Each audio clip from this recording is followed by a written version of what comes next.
Lords and ladies, welcome to Beyond the Source Wall, issue 10. It changed it on here. Issue 10. Sean emotionally checks out. And I can't remember the rest of it. of everything. Of everything. Oh, fuck. I'm done. Fucking just checked out at 2020. Because I edited it, it fucking edited on the... Well, I blew that one too. It was like Sean emotionally checks out of death metal, but will keep reading because of severe Stockholm syndrome. Yeah, that was something like that. Yeah, just fucking barnacles. All right, let's go around the room and introduce ourselves here. Let's start with Sean. How you doing? Hi, I'm Sean. I've got severe Stockholm syndrome with DC. Based on the title, not well. This week wasn't good to you. You had a realization. This was a rough week with DC. Yeah. Yeah, that's interesting. Tell us about it in a little bit. Let's go over to Ty. How you doing? Yeah. Hi, I'm Tyler. I'm doing okay. I don't have Stockholm syndrome. I'm enjoying life and a cup of coffee. This is my 5th one today. I can hear sounds. Very nice. And Crave, how you doing? I'm doing okay. I'm gonna get blown away to Oz pretty soon. It's pretty windy here. It's been knocking over chain link fences. Yo, it's windy over here too. All the leaves. We're going to change over to a Shonen Jump discussion. So, is that what you pulled out of one of your boxes? Is that what you pulled? Yeah, that That's was hilarious. Just filler. Yeah.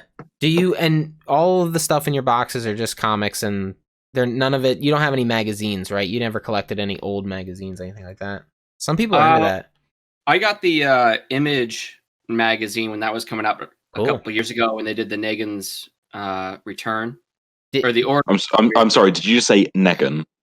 Negan. There you go. Salty just boy. Wait. I used to, Hermione from Harry Potter and McCone from The Walking Dead. You're a terrible person. Yeah, that's hilarious. That's how my mom used to read Harry Potter to us. Hermione said this. Fuck. Well, she had not. Don't blunt. You can't. Don't throw her. The movies. Yeah, don't throw her under the bus. Fun fact. The English have nonsensical names. Yeah, I wouldn't have known what to do with that name. Objection. Objection. I don't know anyone called Hermione. It's not a real name, I don't think. No, but don't even throw the Brits into this. Goblet of Fire. There's a scene of Hermione teaching how to say her name to Victor Crumb. Fuck, what have you done? You've got the Englishman talking about Harry Potter. What? In the movie? In the book and probably the movie, there's a scene of... Yeah, it'll be in the book, because there's a scene of Hermione explaining to Victor Crumb, who's Bulgarian, how to pronounce her name. And that was written because people were mispronouncing Hermione's name in real life. Did they do the phonetic? Did they write it out? The series. Yeah, they did it phonetically. It's too late. It's already ingrained. It's ingrained in all of their heads. Because I'm English. We were taught it in school. Yeah, we were taught it in school. Of course you were. We've got Harry Potter classes. Wait, really? Do you really? Is it like a shit? No, there's totally not Harry Potter classes. Dude, you don't know with the way they teach it this, day and age. They said Wuthering Heights is so boring. We're just gonna jump over to Harry Potter. Did they do Shakespeare though? Did you guys go deep into the Shakespeare? Yeah, we did a lot of Shakespeare. Yeah, okay. Yeah. It's not like Romeo and Juliet, Othello.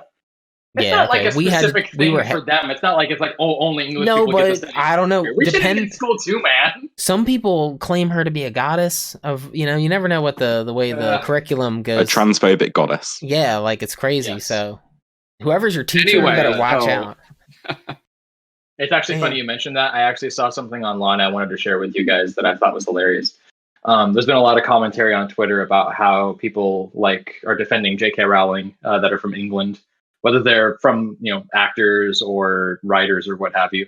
But my favorite comment so far has been, why is it that the English are all transphobic? And someone's response was, oh, it's Turf Island. It's what? Turf Island. If you don't know, Turf is trans-exclusive radical feminist. Oh, okay. Okay. Mm-hmm. No, I understand what the term meant, but is there some secondary meaning? Turf? No, not really. It's basically the new feminazi. Well, I wasn't sure if there was some secondary play on words to calling something Turf Island. No, it was just they're pretty matter of factly it's everybody. Everybody. It's just a lot of people on the rock, right? That's the point. Everybody on. I don't really get it, honestly. Yeah, that's crazy. I never heard turf the word before. I'm also Really? not. I'm not, dude. Pretty I'm new to not me. hip. I'm not hip. And That's right. I'm like, So that explains why like it went completely silent, because I cracked up when I heard that. So the first time I heard about turf was actually because of J.K. Rowling, the whole transphobia thing. Okay, she pretty much speaks for the whole land. To be honest, pretty with new you. to all of us. There's so many people that are defending her. Yeah, she speaks for all of you, right, Sean? When J.K. makes a statement, that's word is law. She's the Queen's public spokesperson. See, so she's kind of like the Lorax. Oh, shit. I speak for the turfs. Oh my god, that's funny. Damn. Well, shit, I never heard the term before, but the term's pretty much calling somebody like a xenophobe or something, right? Like it's kind of like gatekeeping. So the idea, yeah, essentially, it's basically saying that people who are transgender are not real women and therefore are not a part of feminism, and exclude them from everything. A lot of the top comments from TERFs are things like, so you're saying like even like so like feminist women, so feminist movement women may not accept these women in their movement. Whoa, deep. Basically, it's the idea of gatekeeping from like keeping transgender people from at the table and saying like you don't have a voice in this because you were born with a penis. Things like that. Do you guys remember 3 minutes ago when I mentioned one thing from Harry Potter and Ty was like, "Oh, we're getting the Englishman started on Harry Potter," and then he went off on a tangent about trans rights. Oh man, we got the Washingtonian. Yeah, but it's alright. It's just you get into it. You know. I could have sworn at one point we spoke about comics on this show. Yeah, there was a time. And then I started talking about reading manga, and things went off the rails. Yeah, now I want to get back to reading manga. So, do you have any Dragon Balls? You don't have any Dragon Ball? Well, Dragon Balls or books? No, I got either books. I collected Shonen Jump for several years back in the early 2000s. I got a crate. We all did, man. Giant lockers full of manga. Are you a fan of the show Dragon Ball? Oh yeah. I watched that as a kid. I watched that back in like the late 90s when they're like, we don't have any more episodes. Where they showed you the same. I'm a big fan of the live action movie. Oh, you go to hell, boy. I'm joking. I'm kidding. Did you where like back in the day when they showed you the same exact episodes every fucking night on Toonami or some shit, for all the shit. I mean, you would they'd have like 20 episodes. So they'd run those 20 episodes and then they'd go back to the beginning and run it. And maybe they've, got a couple extra episodes. So now we can go to episode 22 and then go back it all again. I've seen it. It's amazing. There was a day when I finally was able to acquire all of the episodes of Dragon Ball, Dragon Ball Z. And I showed my wife it for the first time and it was awesome. Are you a fan of Dragon Ball as well, like the OG, like little kid Goku? Yeah, I went through all of that. Dude, it's weird. I used to be a huge fan of like the Dragon Ball Z, the later stuff and everything, and then I went back and watched Dragon Ball and then rewatched Z and then watched all of Dragon Ball Super. And Dragon Ball is the best. I love what's really weird is back in like late 90s, early 2000s, instead of printing Dragon Ball and Dragon Ball Z and like little manga bound, whatever books, I think it was Viz Media printed each chapter as its own comic book issue. So I've got comic book issues of Dragon Ball. What? They did for a minute. They did. They stopped. Of OG Dragon Ball? Of OG I've got issues from like middle of the series. Do you know if that happened all the way to the end? Like where they I've only ever found like 2 of them. I'm looking now. So you'll never find another one because I'll have already gotten them all. The comics industry in Japan is dramatically different from how it is with the Western world. The way that it is like here is we're going to print one monthly and then go from there. Whereas in Japan, a lot of what they do is heavily reliant on things like Shonen Jump, or they do collections. It's very rare that you're going to find individual chapters being released into the public. And I was always really confused by that.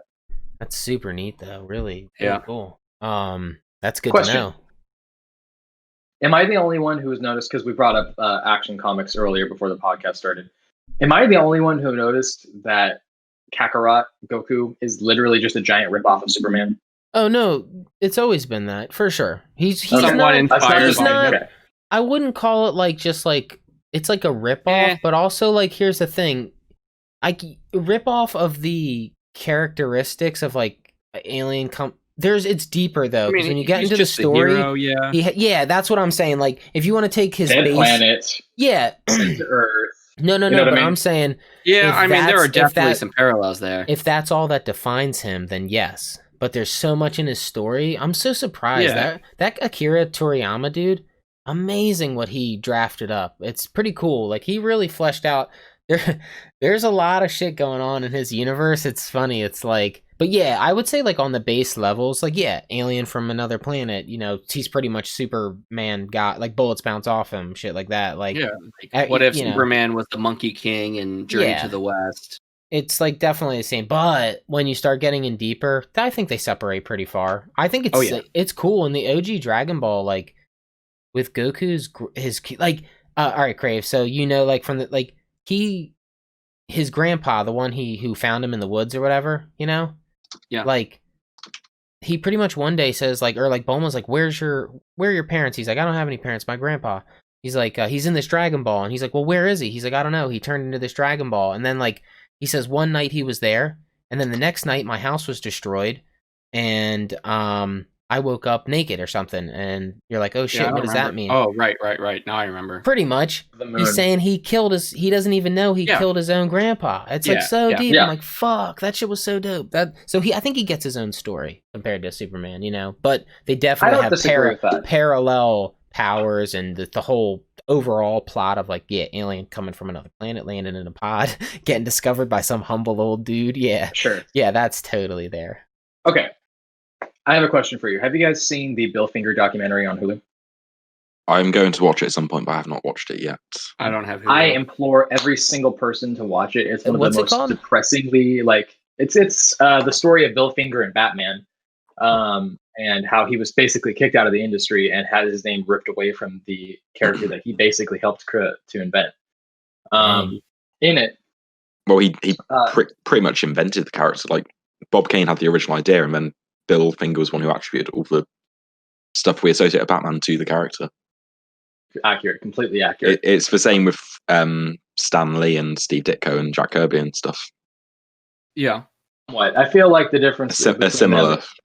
Yeah, absolutely. Yeah. I think that the difference there is that Stan Lee has like made multiple great creations, whereas Bob Kane kind of made one. Yeah. There's some argument to be said about what happened with Steve Ditko, but I think it's hard to argue about what happened with Jack Kirby. But the reason I ask is because in the documentary, there's a part where he's talking about how the backstory behind Batman is so universal and every single person knows about Batman's backstory, and that it's one of the more well-known ones. But I kind of wonder if that's necessarily true, because Superman's, I would argue, is actually more universal. I don't know anybody who doesn't know anything about Superman, like as far as his backstory. Yeah, also, he's a household name for sure. Absolutely. Well, it's not just that; it's that his origin is so well known; it's actually been copied, like with Goku. How many times can you really say Batman's backstory has been copied all that much? Well, I mean, Batman is like Hamlet, so they're just copying Hamlet. Ooh, see, that's why Zack Snyder is Shakespeare reincarnated, and Deep Conspiracies by Dave. Am I coming through in black and white except for this red can? You're coming in like a Snyder filter. You're a washed. Is Snyder currently filming you? You're on like a wash filter right now? Yeah, if Zack Snyder did... You're like the Wolverine issue from last week where the red's the only color. It's weird, Crave, because you were walking around. Yeah.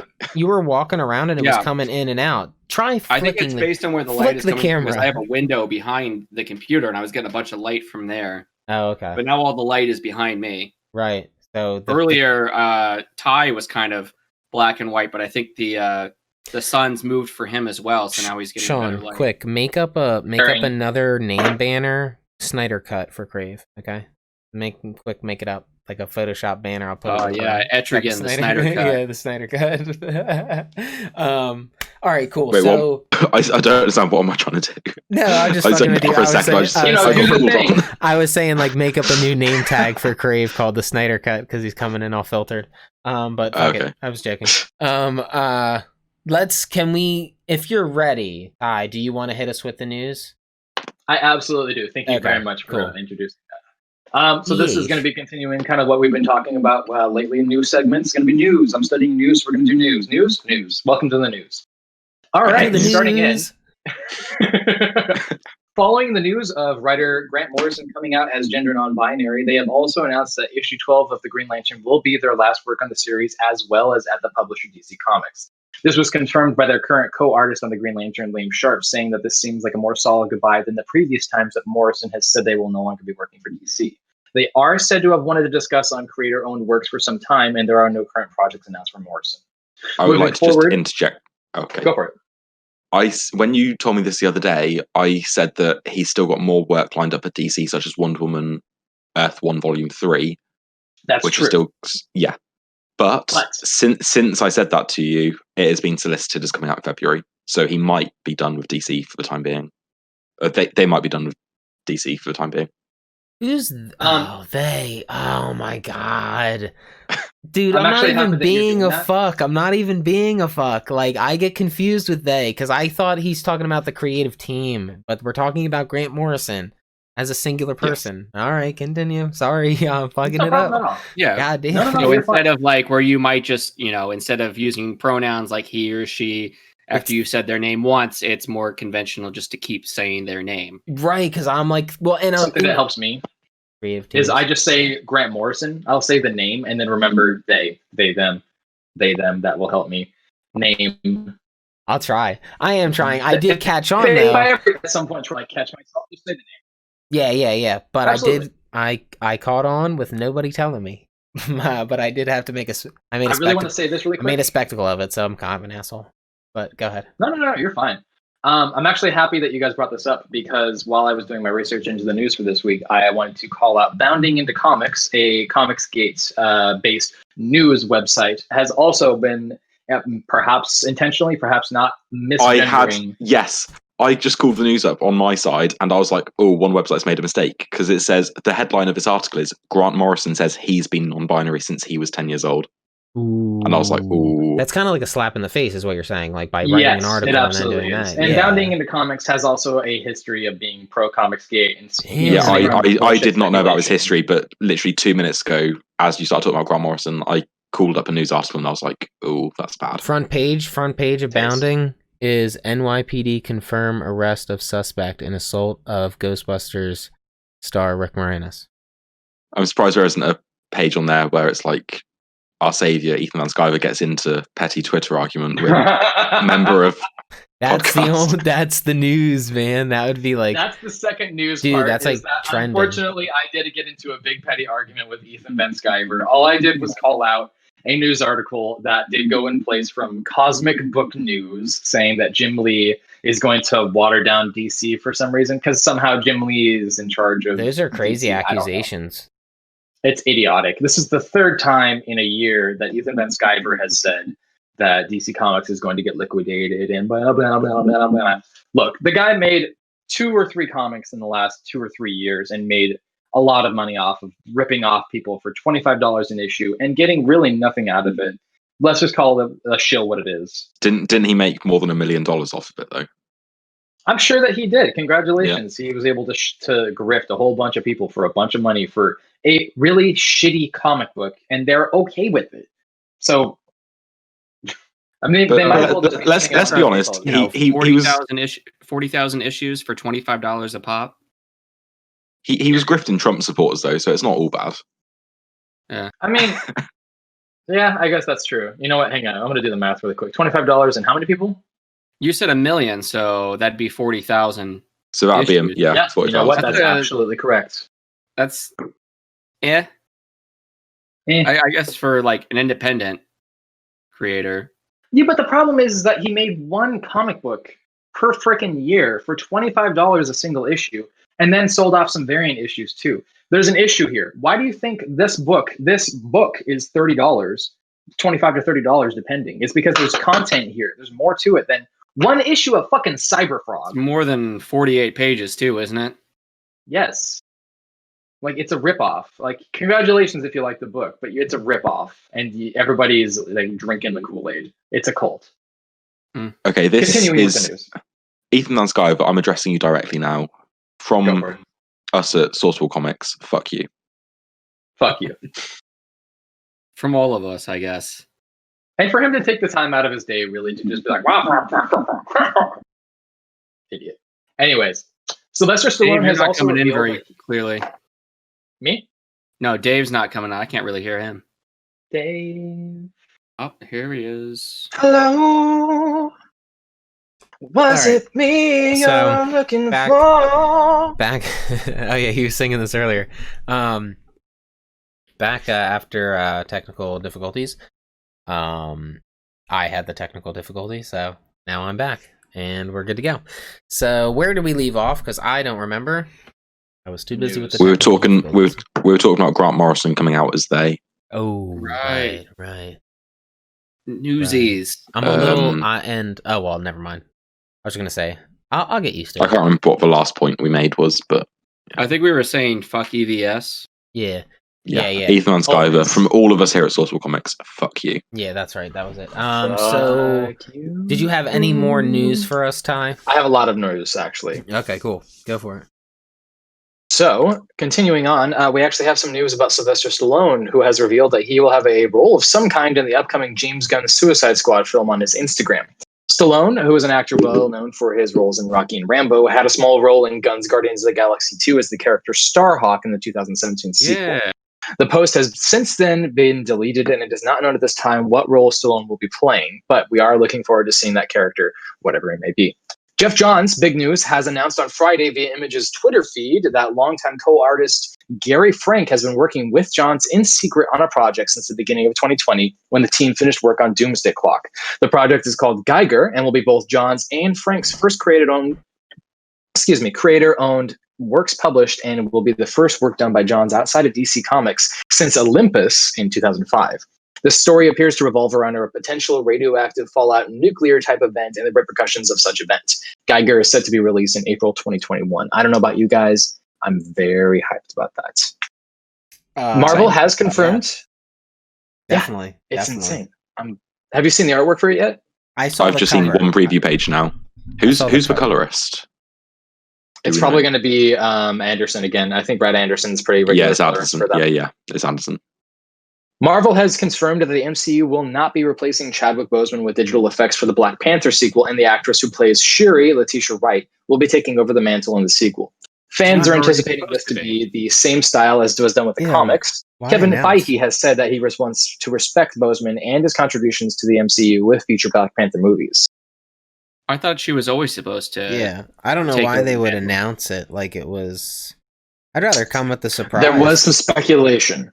There was some speculation going on that they were going to have some sort of a CG Chadwick Boseman at some point during the film. They were going to pull Walker up.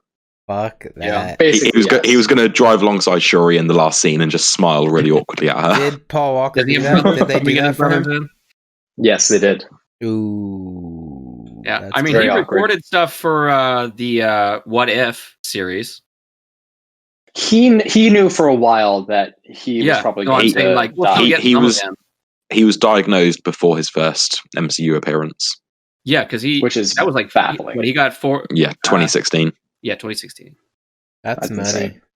It was it's insane to me that it was after he'd recorded his stuff for Civil War, but before he had.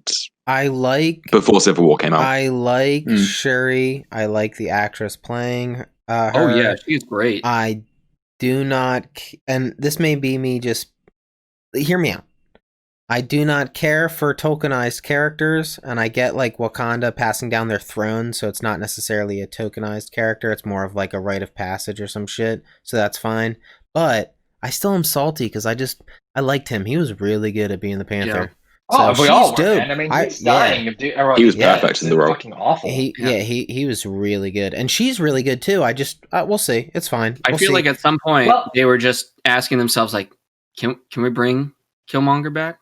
Is that dude? I was thinking, okay, and like, I'm just saying, like, because I think Shuri is the known way to go. You know, like that's the way they were gonna go.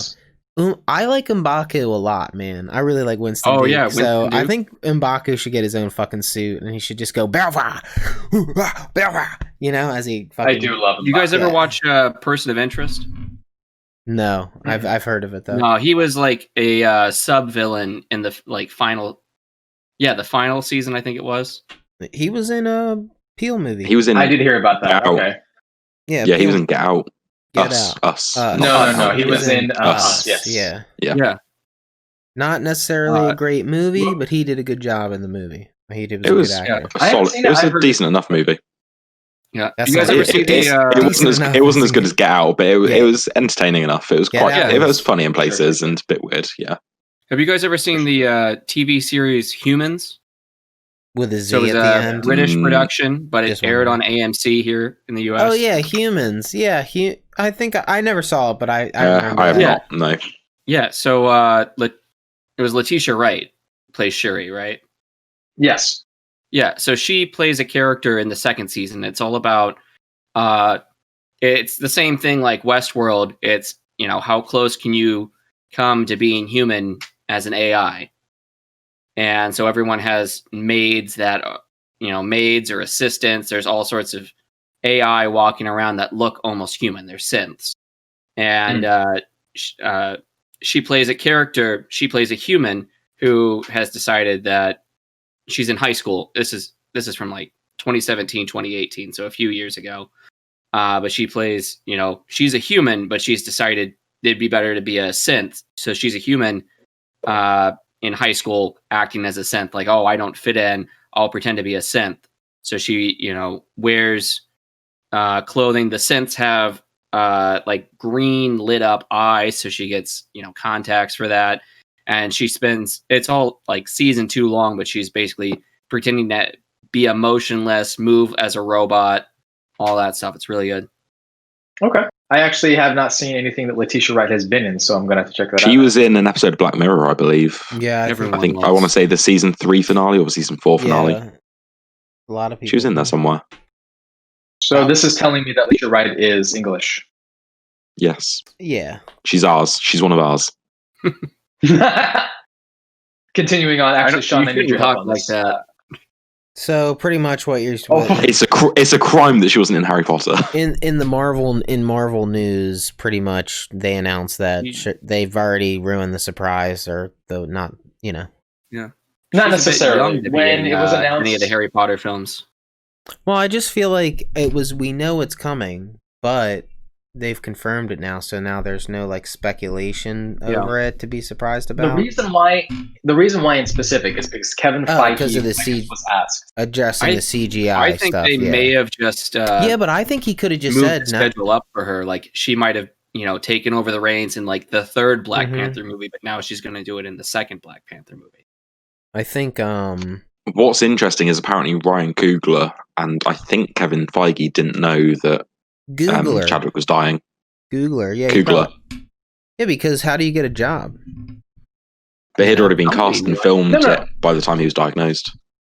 No. It was already confirmed that Feige had a sit down with him, and there was a confirmation. I think maybe a year. Okay, it might just be Coogler that didn't know then, which is interesting because he was the director of the movie. That would be he should have weird. been. Yeah. Oh, that kind of sucks. Like that would suck if the director didn't know. That'd be beat. Yeah, just like a big shock. Yeah, no, I hear you. Be a writer and be like, I got all this stuff written for him. Wait a minute. Yeah, now you got. Think about this. Chris Evans, Chris Pratt, Chris Hemsworth. None of them knew. Scarlett Johansson didn't know. Mark Ruffalo didn't know. Well, that's sad. That sucks. Can you imagine just hearing that randomly, just being like, "Oh yeah, by the way, he's dead." Yeah, that sucks. I'm sure there are plenty of people reaching out to him because there were all those articles, in the weeks before he passed that were like, "Oh my God, he doesn't look good." He looks like he came out. He looked so skinny, and they did that people with thought it was Michael just for a role. Douglas. They did that when I worked at a general store back in my heyday. I remember looking at the newspapers that they sold, and it was like, Michael Douglas is fucking dead. Like he looked like he was fucking dead, dude. Lung cancer got him fucking destroyed. He looked like death. He lived for a long time. Dude, that was 10 fucking years ago before the Ant-Man. So like, holy shit. When I saw him in the Ant-Man, I was like, well, he seems very much alive. To me, I thought he was gonna die 10 years ago. So So I take that shit with a grain of salt, is what I'm saying. But now, no, I understand. His dad lived to be, 103, 104. He's probably going to be all right. No, he really did. Yeah, that's fucking Kirk crazy. Douglas just died earlier this year. That's fucking insane. Do you think it hurts more to have been with somebody Sean actually has been longer? talking about this with me as well. Sorry, I heard my name and nothing else.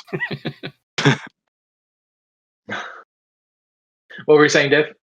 Oh, I was gonna just not say it again. I was gonna say, do you think it hurts more to know somebody longer and then lose them, or to lose them in a shorter period of time? Or are they as equally painful? It really depends on how sudden it is. Yeah. I'm sure Alex Trebek had plenty of time to. Ooh, that's a good example. Like what humbleness he must have had with his family. Yeah. Like, you know what I mean? That's actually dope. That's how I plan to die. Like everybody around me, just old, like with cancer. Yeah. Well. You plan to die with cancer. At least old. That's the dream. At least I get to wither away. At least the doc could tell me, like, listen, you're on your last couples. He's like, just live it out. And I'll be like, all right, I'm just gonna exist. I'm gonna tell my family, get 6 months to. That's what David Bowie did. Instead of doing, that's cool. The cancer chemo treatment or anything like that, he's decided to keep on living. Like, fuck it. Yeah, interesting. Yeah, that's why nobody was like. Everyone was kind of caught off guard, like he didn't, did Trebek suffer from chemo or anything like that. Did Trebek fight? Did he fight? Yeah, he got treatment. Okay, that's what I thought. I thought he did because I remember him coming on. Yeah, I remember him. It progressed really hard. Yeah, that's. It's actually not unlike what happened with my uncle fairly recently. It was like last year. It's my uncle found out, and my uncle died within a couple months of finding out. Like he found out, that's crazy. Yeah, he said, "I'm not going to." Pancreatic cancer is nothing to fuck with. Yeah, it's not. That's. My mum's cousin died earlier this year, and for like a year, he had been told by doctors, like, oh, you've only got a few weeks left. And then, like, it would get to the end of a few weeks and still be alive, and they'd be like, oh, it's going to be soon. So for a whole year, he was just waiting to die, basically. I can't even imagine that. No, it's crazy. It's funny you say that because I actually think about that exact situation when it comes to environmental issues, specifically because we've been told so many times over the years, like, we only have so much time left, or we've already passed this mark. But I mean, when it comes to organisms, you can't really predict these things as easily as you think. Like, you can look at it and then go, oh, you have 2 weeks. But I mean, how much do you really know? I mean, some people fight for years with AIDS and then they just die from just having the cold, even though they've had AIDS for 25 years. It's a thing. It's hard to predict these things. It's like the weather. Yeah, I mean, everything's just based on past data. Yeah, exactly. All right. Yeah, go ahead. Going on to DC news. Mm-hmm. This is the reason why I was. Let's go back to comics. Exactly. DC continues to lay off more of their staff. I believe it was totaling off to 9 new layoffs in the company. Exactly. Unfortunately, now Sean actually has a little bit of information about this, if I can remember. There was mostly editorial. I believe that was correct. Yeah, didn't you post it originally, Sean?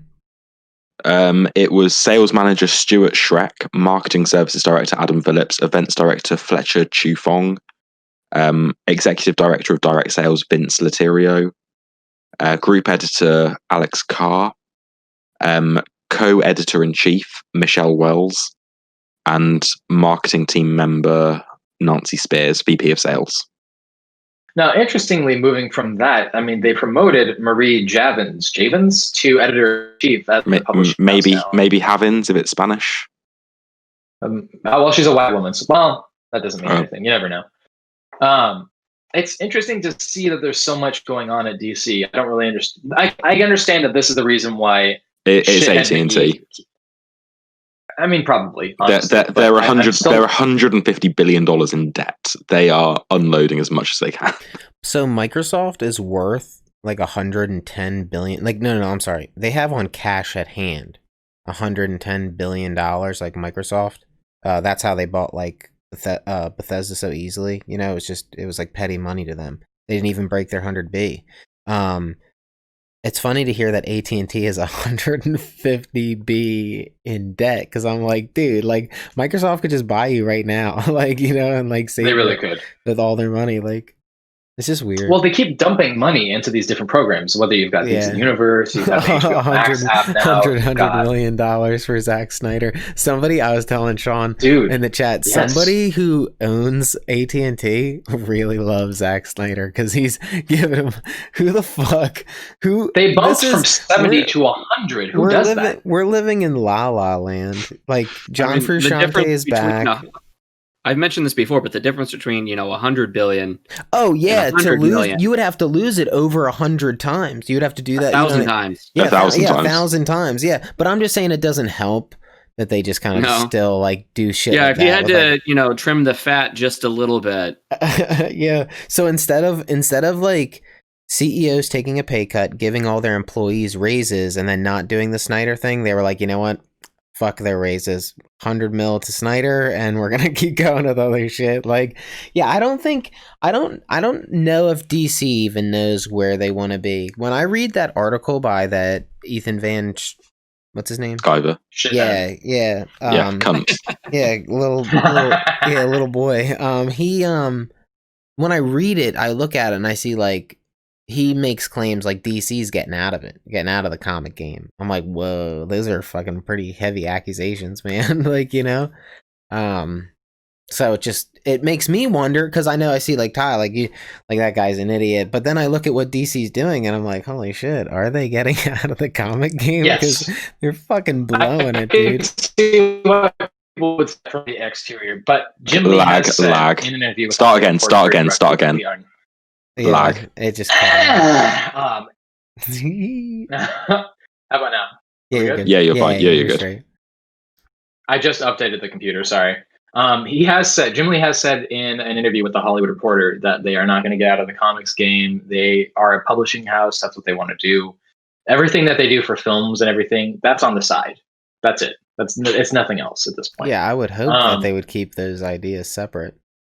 You got to remember this too. Ethan Van Sciver said that when Captain Marvel was going to come out, it was going to be a flop, and that everybody was going to shit all over it, and that the only reason why the film was being made was because of social justice warriors. His opinion is literally less than dirt. Not to agree with him at all, not like at all. I'm not agreeing with him, but I would say that his group of people definitely believe that. His large comic, like he's like, so all right, so he's saying like when Captain Marvel comes out, it is going to bomb. Yeah, in the eyes of all of you guys, because that's all, you know what I mean? Like, it's gonna bomb for you people. Meanwhile, it was a box office massive success. I don't he must think that the mainstream opinion matches his opinion, because they don't. You know what I mean? Like, yes, he's a typical Trump supporter. Yeah, that's exactly what he thinks. It's funny. Yeah, it's funny. Damn.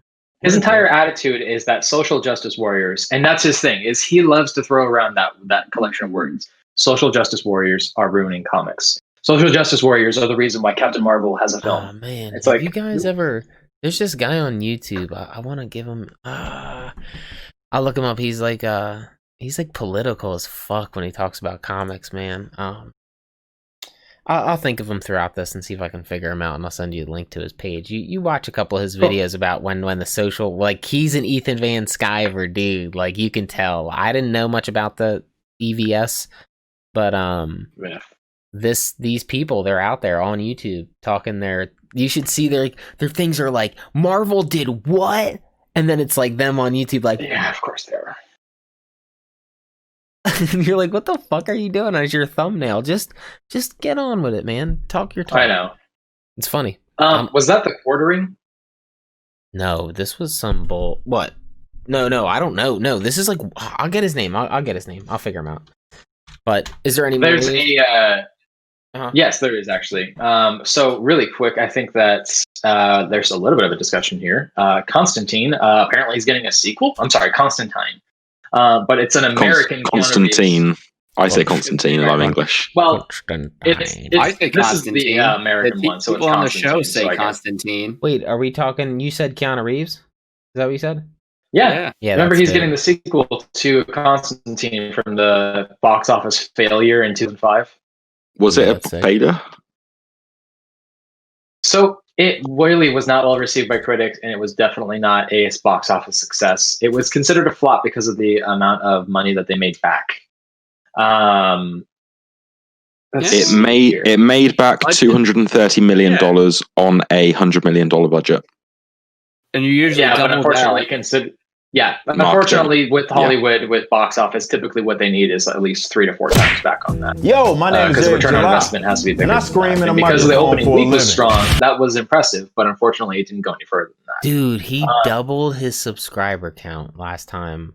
I subscribed to him because he was talking comics, and then I realized heavily after week or whatever that he was just like on and on about this SJW bullshit. Here, I'll put him in the you guys. His name, I'll give him a shout out. Fuck it. His name is Young Rippa 59. He definitely knows. Young Rippa. Yeah, Young Rippa 59. Young Rippa. I don't know. That's his. Ty's face just froze my screenshot. Not fucking hell. It's gone. I put him in the chat. It's gone. I didn't get a screenshot. I think he's interesting. You know, like he criticizes almost everything. He hates Tom Holland's Spider-Man. Like, and his criticisms are so fucking.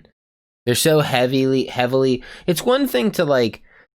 It's almost like all his criticisms are very heavily based in an overarching theme of anti-something, like SJW, and it just he's very he lives in this camp, and it's weird. I just think like it's okay to have criticism, that's fine, but it's one thing to have like criticism that's like every day in and day out. What does he enjoy? I see a theme. Oh my god, dude! The reason I stopped subscribing to him, and if he, I doubt he cared, but if he wanted to know, because every video was hate.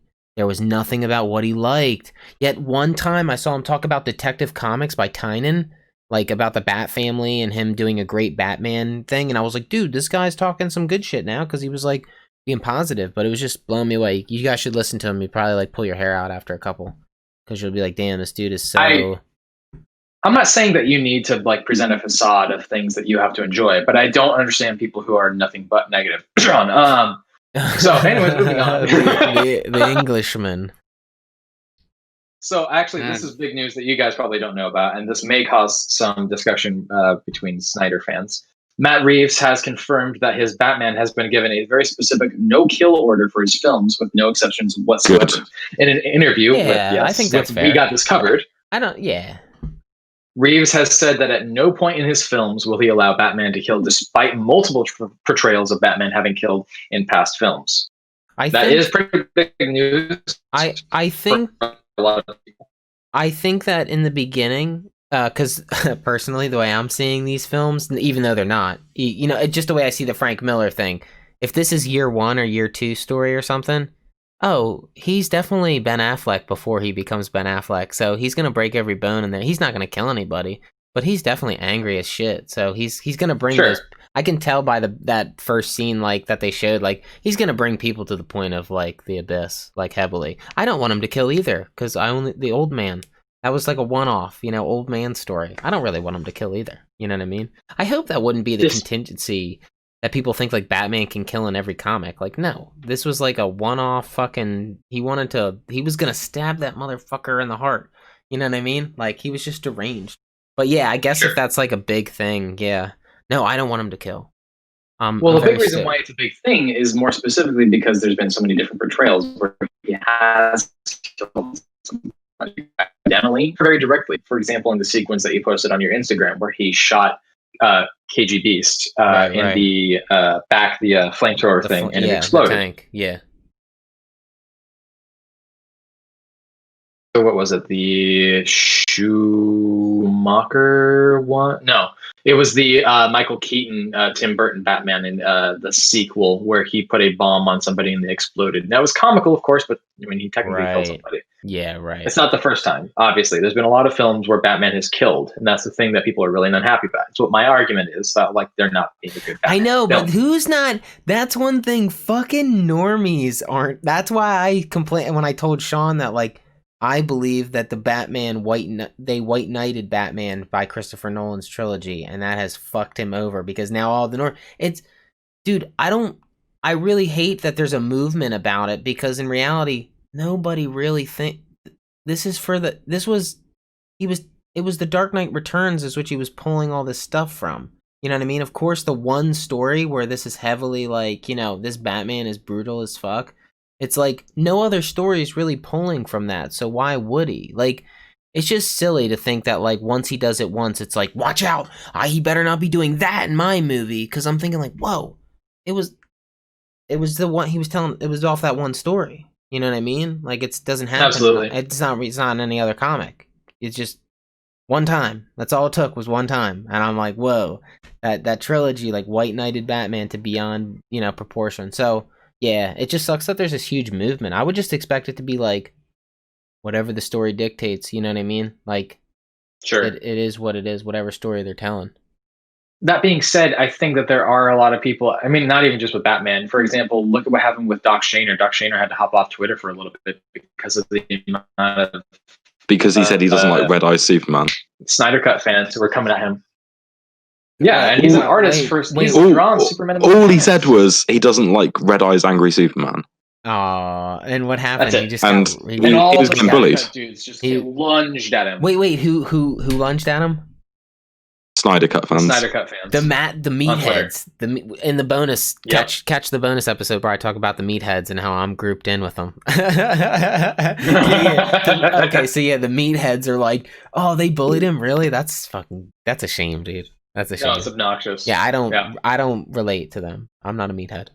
Although I will say, I do. However, I think there's a time and a place for Red-Eyed Superman. I definitely don't think it's in his personality all the time. I definitely think there are moments in his life where they happen. Like, it happens. Yeah, Red Eye Superman can be a really powerful moment. Yeah, it should be. Well. That actually happened. I think the key, moderation is the key. Yes. Use it too much.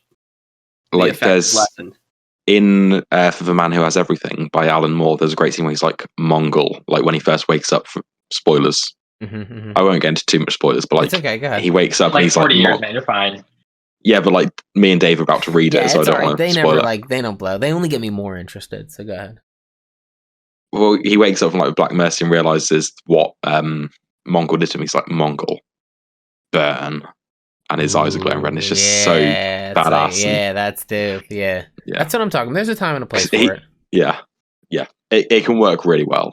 Yeah, when done well. I see it as what you're talking about, though. It's like it's almost like a pinnacle. It's a point. It's like when you reach that point, something is, that's a moment. You've done fucked up. It's a page to like do a double take on. You're like, whoa. Fuck, like, so I'm actually really happy you say that because I agree. And one of my favorite moments of that happening is really recently with Bendis. There's an issue where he's out in space and he's just thinking to himself, he's like, I should just fucking burn all these people alive right now. I could just end it all. And then he like imagines Pa Kent like just looking at him like, what the fuck is the matter with you? I raised you better than this. And then he just like the boys when Homelander got angry and was like, oh man, I could just laser everyone. That fucking scene where he killed everyone, I was like, oh shit. And then it was like, oh, it's imagination. We all thought it was real. Yeah. We all thought it was real. I thought it was like a 50-50 chance. I thought it was real. I won't lie. I did think it was real. I was glad. It's hard to believe that you guys jumped the shark like that. Right. That was the only unbelievable part about it was that it was a little too early to say like, damn, is he really doing this right now? Like I thought that would be a season ender, like something like that. Yeah. Honestly, I can't predict anything with that show though. Did you guys see the thing that I posted on Twitter with Homelander wearing a Trump mask? No. Yeah, you sent it to me. Or you tagged me in it. Yeah. All right. You frozen. It was a genius idea to stand in front of a Hello? Am I here? You're back. Yeah, you're here. Okay, good. Somebody thought it was a good idea to... I just sent the picture to the chat for you guys. Okay, cool. Somebody thought, for people who are just watching the show on YouTube or what have you, somebody thought it was I thought you meant a fucking mask. I thought you meant a fucking mask, like a mask that we're required to wear, like that had Trump written on it, and then it's like, no. I scrolled right past that. This Proud Boys rally or whatever, like there's a guy dressed as Homelander wearing a Donald Trump mask with Joe Biden in a prison. Like, do you understand who Homelander is, man? Yeah. No. Ted Cruz, and this is funny because I just gonna say I don't think Rorschach is a anyway, Ted Cruz had come out to say like that his favorite comic book character was Rorschach of all time, and all I thought was like, ooh, you don't even know that he's like a right-wing conspiracy theorist. He just happened to be right. None of the others are. You know what I mean? Like he would feed you to the dogs, Ted. That's the problem with Rorschach. You're not his favorite. Is like, yeah. That's the problem with Rorschach, is he's misconstrued. He's the conspiracy theorist who got it right. They aren't all right. That's the thing, you know? Just interject on this point, Dave. Have you actually dropped Rorschach after what I sent you the other week? Oh, no. Of course not. Okay. But I did tell my wife. You're like, me and my wife aren't reading anymore. I was fuck that. No. Wait. What happened? It's just that there's a reference from the TV show in the comic, in the new Rorschach comic, and I was like, I'm dropping. Yeah. And I sent. You don't like the show. I actually really did. No, I really did like the show. I believe it's just like Three Jokers, almost. Like, I can't believe somebody can get so much right, but then just something bothers me so much that I'm kind of just like, ugh, you know, everything was right. Well, what's the of it? They shouldn't have included Manhattan. His story was so divisive. I was like, ugh, it was just very divisive. I loved all the Tulsa stuff. I love the hooded justice, like Mr. Metropolis. I thought all that shit when I read Watchmen. Oh, I thought all that shit. It's funny. Like, you can like see all these things. It's he did a great job pulling from everything. So solid. So many Easter eggs. Everything. Yeah. He Damon. Who was that? Damon Lindelof? Yes. Lindelof, yeah. He called it like a remix of all the other. I think it's really fucking good. I just think if you would have excluded Manhattan from the story and had him appear at the very end to be part of season 2, and rather not have used him as this divisive power passing plot for like, don't pass. I don't. That's my biggest beef with Doomsday Clock. Don't pass your powers. I bet you if you asked Alan Moore, he would say that Manhattan can't just transition his fucking power to people. It's a cop out. I think you want to recreate it. Go into the intrinsic field generator with a watch and get fucking turned into one. You know what I mean? Yeah. Like, I just think it's one guy at a time. Yeah, I just think it's a little divisive. But I actually did. If you ask me. It's amazing how, dude, the way Watchmen ends, the Journal ends up at a right-wing conspiracy theorist outlet for news. Of course it's going to go to, like, the right-wingers. Of course it's going to end up to the racists. Of course it's going to end up to white conspiracy people. Like, that was all great. That's exactly what I, like, the Looking Glass. Another big thing, you know, the Looking Glass guy? At the very end, they had an opportunity. He was in his trailer. He should have put the Rorschach mask on, because that was, like, his whole entire arc was that he was a conspiracy theorist, but he wasn't a racist. Like, he wasn't one of those people of the white. And then when he like infiltrated the white supremacy and shit, he saw like he saw the Journal. He saw what they were working on. Everything he knew, everything he thought was a conspiracy was true. He should have ended up with a can of beans at the very end, cutting it open with a fucking can opener and putting the Rorschach mask on while he sat in his fucking nuclear shelter fallout bunker. It would have been like, damn, here's the new Rorschach. He's born again. It's just like, there's just a couple things. But that being said, I can't believe he did so much right. It's amazing how much he did. I loved like the squid fallout. Like in that Ozymandias was like every now and then we gotta like sprinkle a couple squids on people just so they know like it's not over. I was like, that is so fucked up.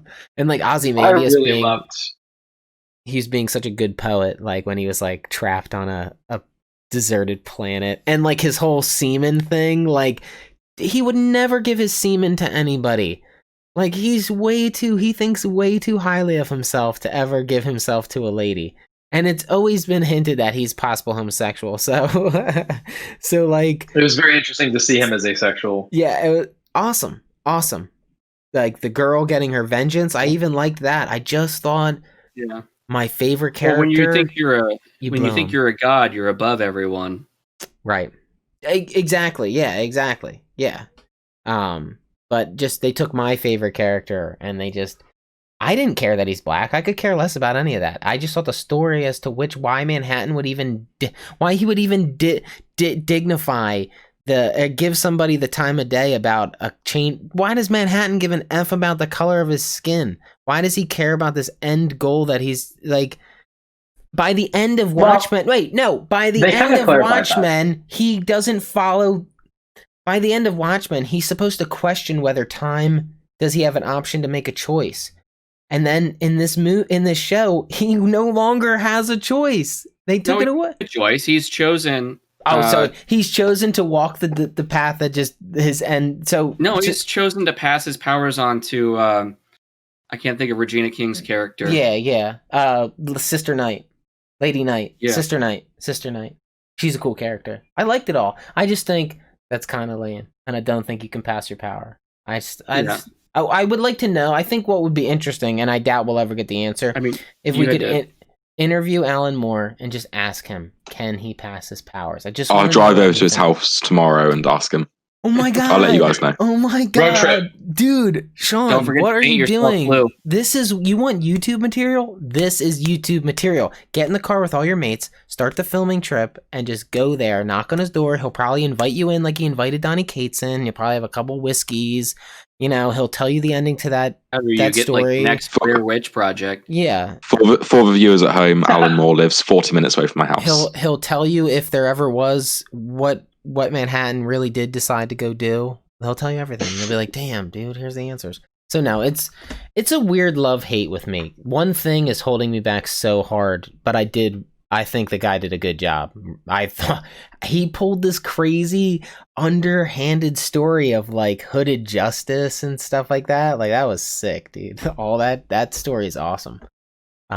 They used. I think there was a lot of layers to that really stood out to me. I think the Ozymandias story was one of my favorite ones, and I think that's one of the reasons why I enjoyed this so much is because I learned something from it, and I was able to enjoy the things that I loved about the comic from it. So once you have that combination, for me, I'm sold. Did you see the one scene where like they recreated in the comic, and they did it in the movie too, in case you don't remember, but she points the gun in Watchmen. Silk Spectre points the gun at Ozymandias, and he said he was fast enough to catch a bullet, so he catches it and he lays on the ground. And then when she walks up to him, he's like, "Surprise, bitch!" You know, and he fucks her up. He does that in the show too. He takes the bullet from the guy who's hunting him. Right, there's like one of the clones is like hunting him down. He's like the game warden. He's like, "You're not supposed to be out here." So he shoots him and he catches it. And when the guy walks over, he goes like, "Surprise, bitch!" And he like fucks him up. It's funny.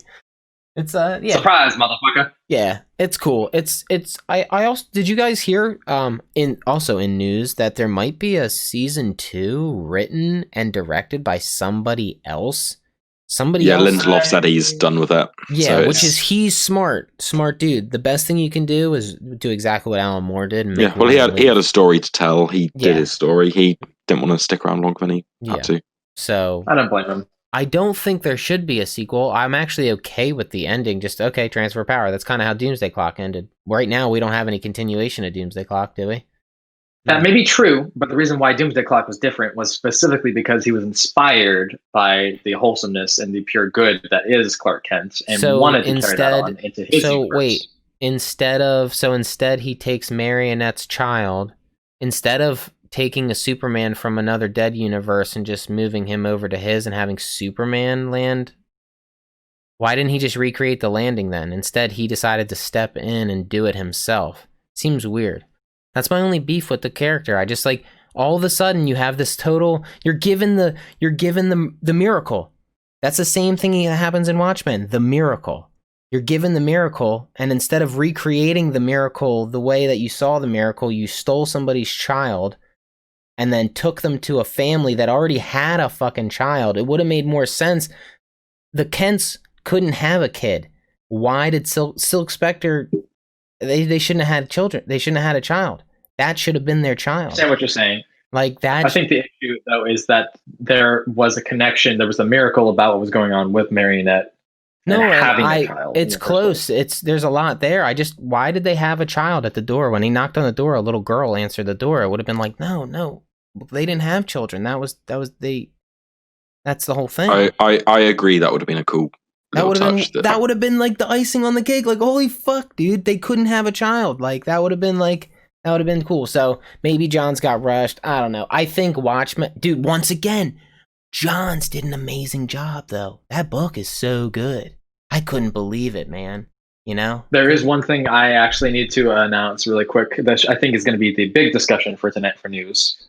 On top of the news with Johns, with Geiger, Jeff Johns actually has also announced that he and Fabak are going to be doing a sequel to Three Jokers because we think of the feedback that has happened at the end of Three Jokers. People were not happy with it. People were not pleased. A Yeah, lot of people, even on this show, thought that it was not that good. Go ahead. Yeah, I've called up an article where he says he's planning a continuation that springs off the many epilogues of the book. So wait a sec.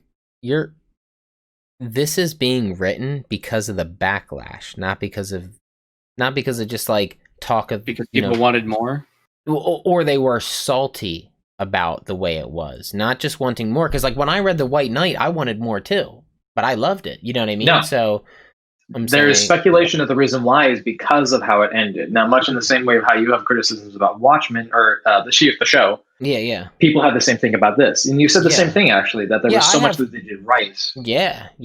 It's totally like it's a like here, Crave. We said we were going to read the next universe, right? If I would. Yeah, me too. Yeah, I was down for more. So, I mean, thank you to the haters for giving us more. Yeah, that's what I'm trying to decipher. They're actually writing more because of the haters, the people who didn't like. Yeah, that's interesting. Yeah, there's another reason here, and I also want to throw this in here as a big fuck Ethan Van Sciver as well to prove him wrong as well.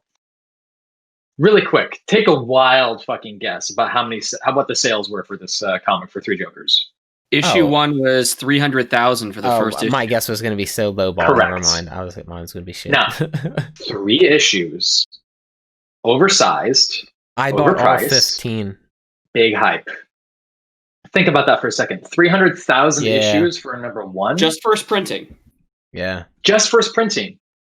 That's not combined sales with variant covers. That's not combined sales with all of the issues totaling all together. I mean, many covers came with different covers. I mean, how many did you buy, Dave? Dave bought all of them. 15 of them. But to give context here, I want you to think about this. Let's look at what the cost is. $5.99 times 300,000. That is $1,797,000. And DC's going under? Wait, sorry. Say that figure again. $6. $1,797,000. Yeah. Wait, $1.8 million. People were talking over you. 1.8 million. Okay. They're going under because the CEO. Okay, so that takes AT&T's total debt to 157,998,200,000. Nice. We're working. They're working their way out. They're paying monthly they got all payments. of that. They just need more Three Jokers, and they'll be done within a few centuries. It's not just the single issue sales too. They're also going to make profit. There's the hardcover. The hardcover. Guess what? Hardcovers. Newsflash. I'm buying the hardcover as well because it's going with the Walmart. Yeah. I mean, I look at how much is the hardcover? I have it in here as I go to here. Let me look it up real quick. Gotcha. Okay. While we're talking about this, I want to bring this up as well. Wait, how are you guys feeling about this, though? Are you salty? Do you want more? Do you want the universe to continue? Because I like Jeff Johns, so yeah, same. Yeah, I mean, I hope this was planned, and this is why Three Jokers sucked. Me too. Because it was part of an ongoing story, and it wasn't self-contained. Yeah. Well, the way it ended, it must have been. There had to be more. They ended it like leaving it like the mom is still there and witness protected. I hope we never see the family again. So I don't want Joe to have a family. Where do you think it's gonna go? I don't think he's gonna have a family. I think he wants to kill his family. You know, I think, I don't think he's torture. Yeah, I like the idea of them being out there, but I don't want Joker to know. I don't want the story where Joker finds out about it. I don't want him to find out about it because I feel like that ruins the idea behind the story. Well, I wouldn't expect them to focus on the origins of the Joker in the follow-up series. What if it's only in this universe that he knows? But it's mainline continuity according to Johns. He says that, but who knows? I mean, look, I'm just really excited for Geiger. It looks like the hardcover right now. Dave, how much was the hardcover? $18 on Amazon, but I get it cheaper. But it's not listed. So DC made $107.85 off you for Three Jokers, 3 issues. No, $175? No way. No, 107. Oh, 107. Yeah, that's right. Yeah. That sounds about right. They're making several hundreds of millions of dollars a year. Yeah, but when they're worth $5,000 a piece, I still won't sell them, so they're mine. You can't have them. Do you guys remember Last Ronin? What though? Is this Frank Miller? The mutant ninja with TMNT. Yeah. Oh, TMNT. Yeah. That was dope. Craven, did you read that? I forget. No. Did you read it? Me and John? Dave did. So the reason I bring it up is actually because of the sales. Now, this is interesting. My book's worth like $80 right now. Sick. Rare. That's interesting you say that because I actually am happy you brought that up. So here's the thing. When this comic was being printed and sold, the total number of sales was 130,000 issues. Still there? But yeah, I said yes. I am. The issue. Hello? No, Crave's on the phone, but he didn't mute it. Mute yourself. No, don't. Tell Daddy I say hey. It sounded like it was important. So what happened in Last Ronin probably has something to do with the fact that it's a reprint, but they sold 130,000 copies. But the issue is that's not an accurate representation of what the sales were. The reason why is because, once again, both Previews World and Diamond fucked up the number of orders that were printed and being sold. So shops didn't get their issues. They had to reorder some stuff. I'm glad I got mine. It's very frustrating. It's not an accurate representation. We actually suspect that it's probably around 200,000, maybe a little bit less, but still. That's a crazy record number of sales for a Teenage Mutant Ninja Turtles comic that Previews World and Diamond fucked up. Yeah. I'm looking at stuff from 2019 because, 2019 was a normal year. The best of 2019 was Detective Comics issue 1000. So that was a $10 comic. And they sold 575,000 units. So Jesus, that's almost $6 million right there. Didn't Action Comics 1000 break 1 million?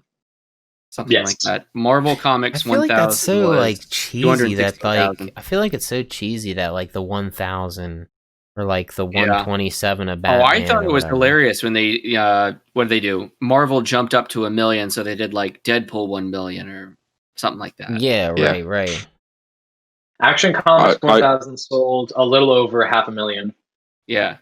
Okay. That was a really good issue, I felt. Detective Comics 1000 I felt was a little bit of a letdown, but Action was really fun. Okay. No, I know, but it's funny. Look, like people who don't even buy comics, all of a sudden, like this 1000th issue, like, do they buy it truly because they think it's going to be? It's not going to be worth anything. But they definitely buy it because they that's the only reason why the number would jump up like that. They're all like, "I'm buying this." They do this with every anniversary issue.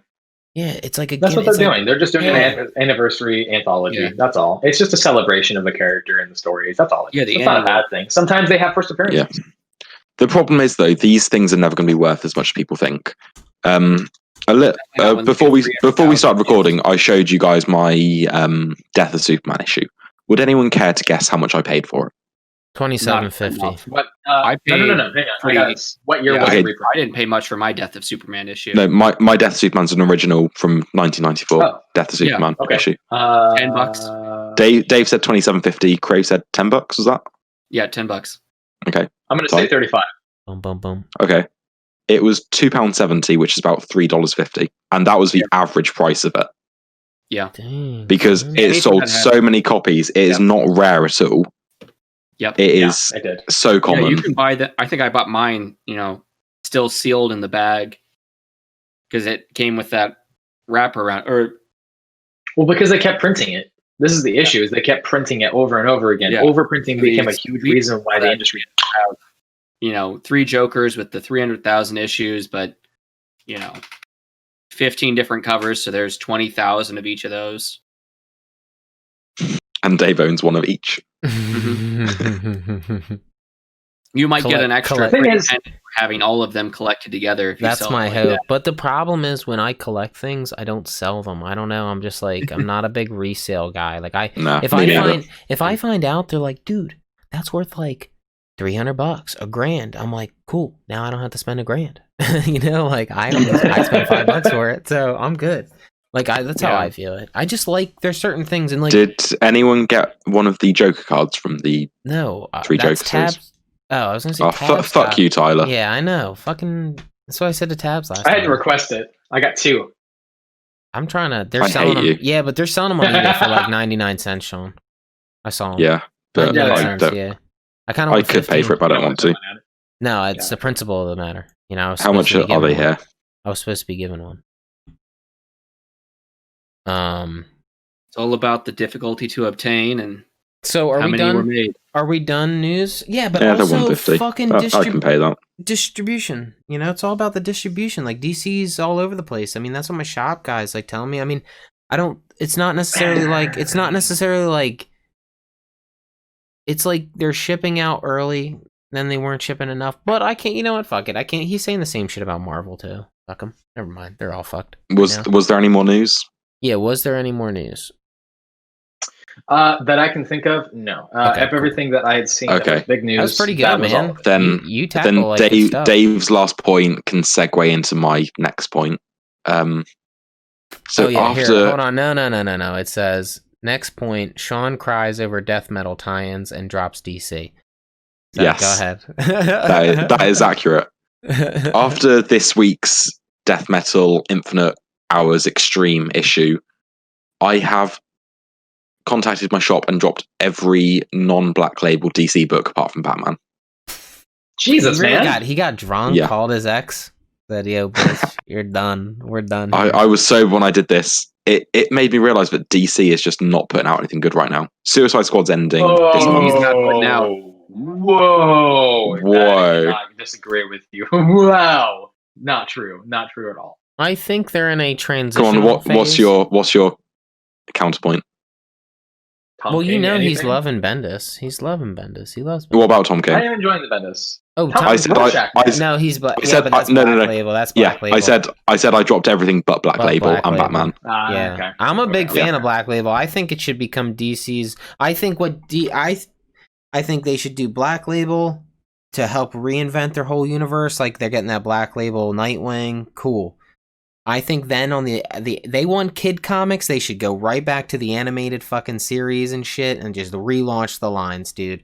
Relaunch all the animated. I'd buy Justice League Unlimited and shit, all that stuff.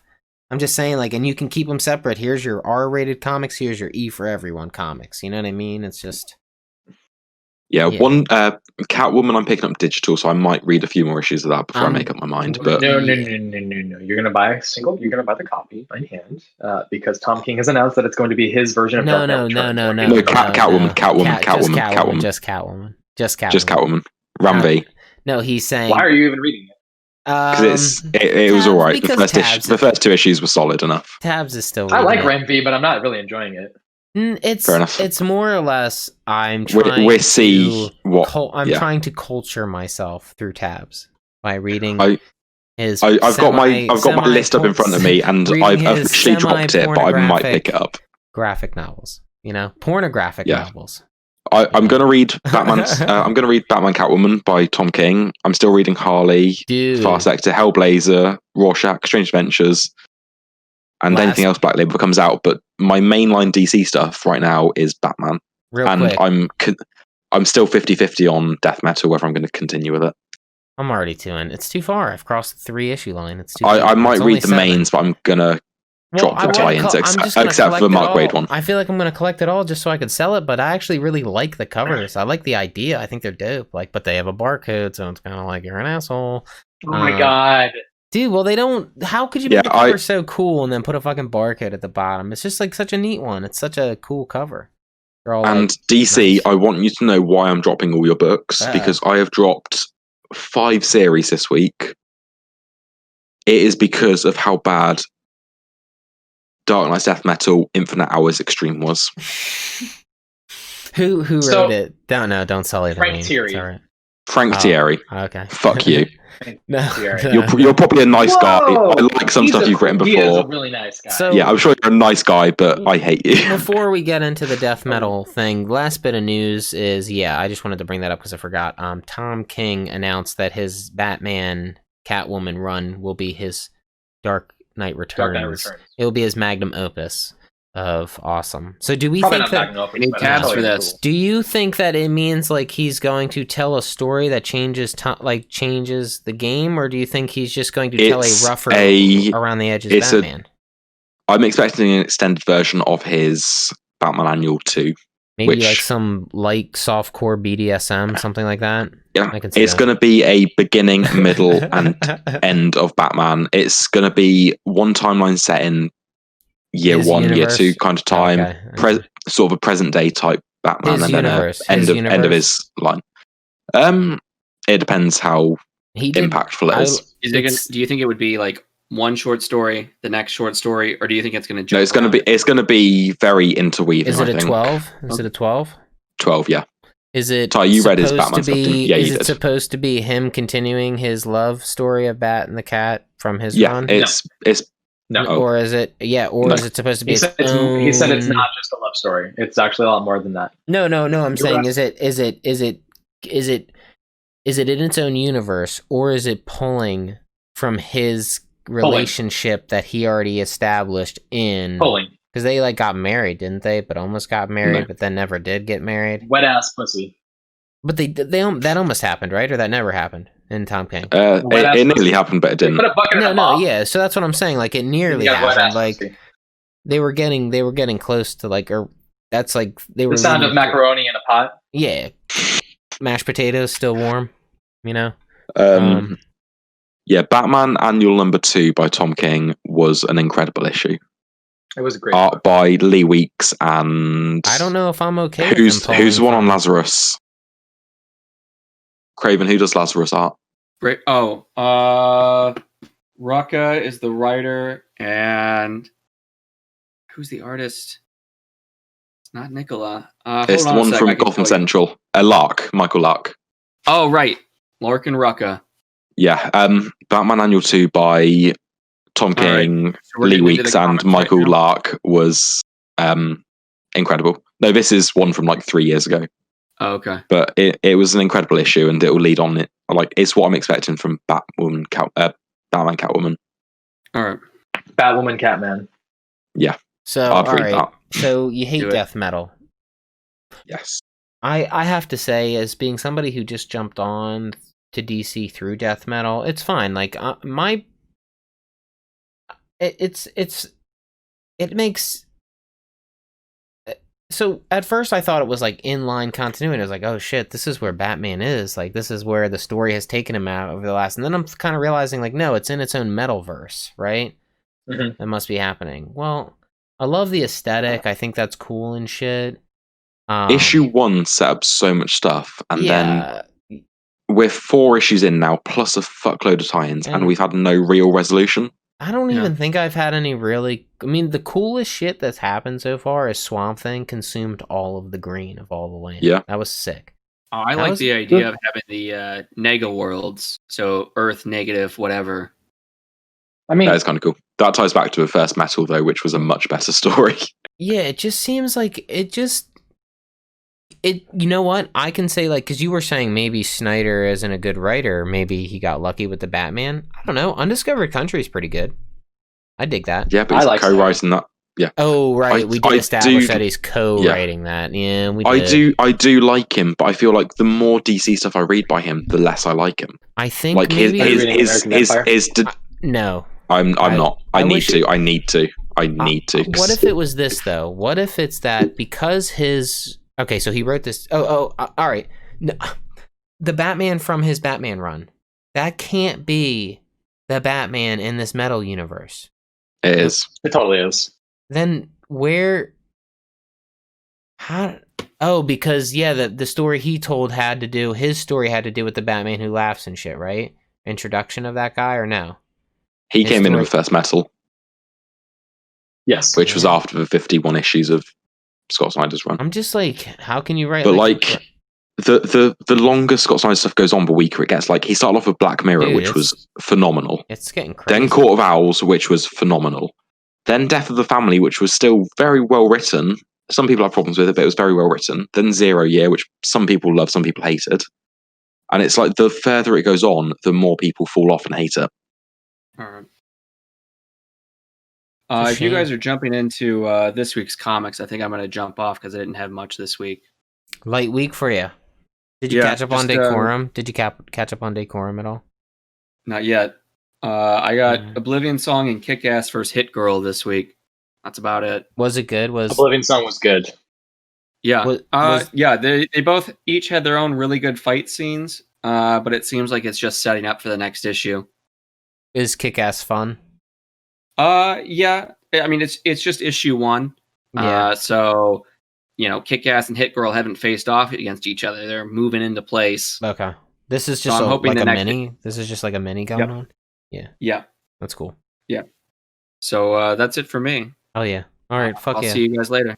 Definitely, Crave. Thank you and everybody. He got a new mic. In case you didn't notice, it's dope. His real voice. You can hear his human voice. Yeah, I'm a real boy. Yeah, he's a real boy. All right, dope. Cool, Crave. Thanks for stopping by. See you later, mate.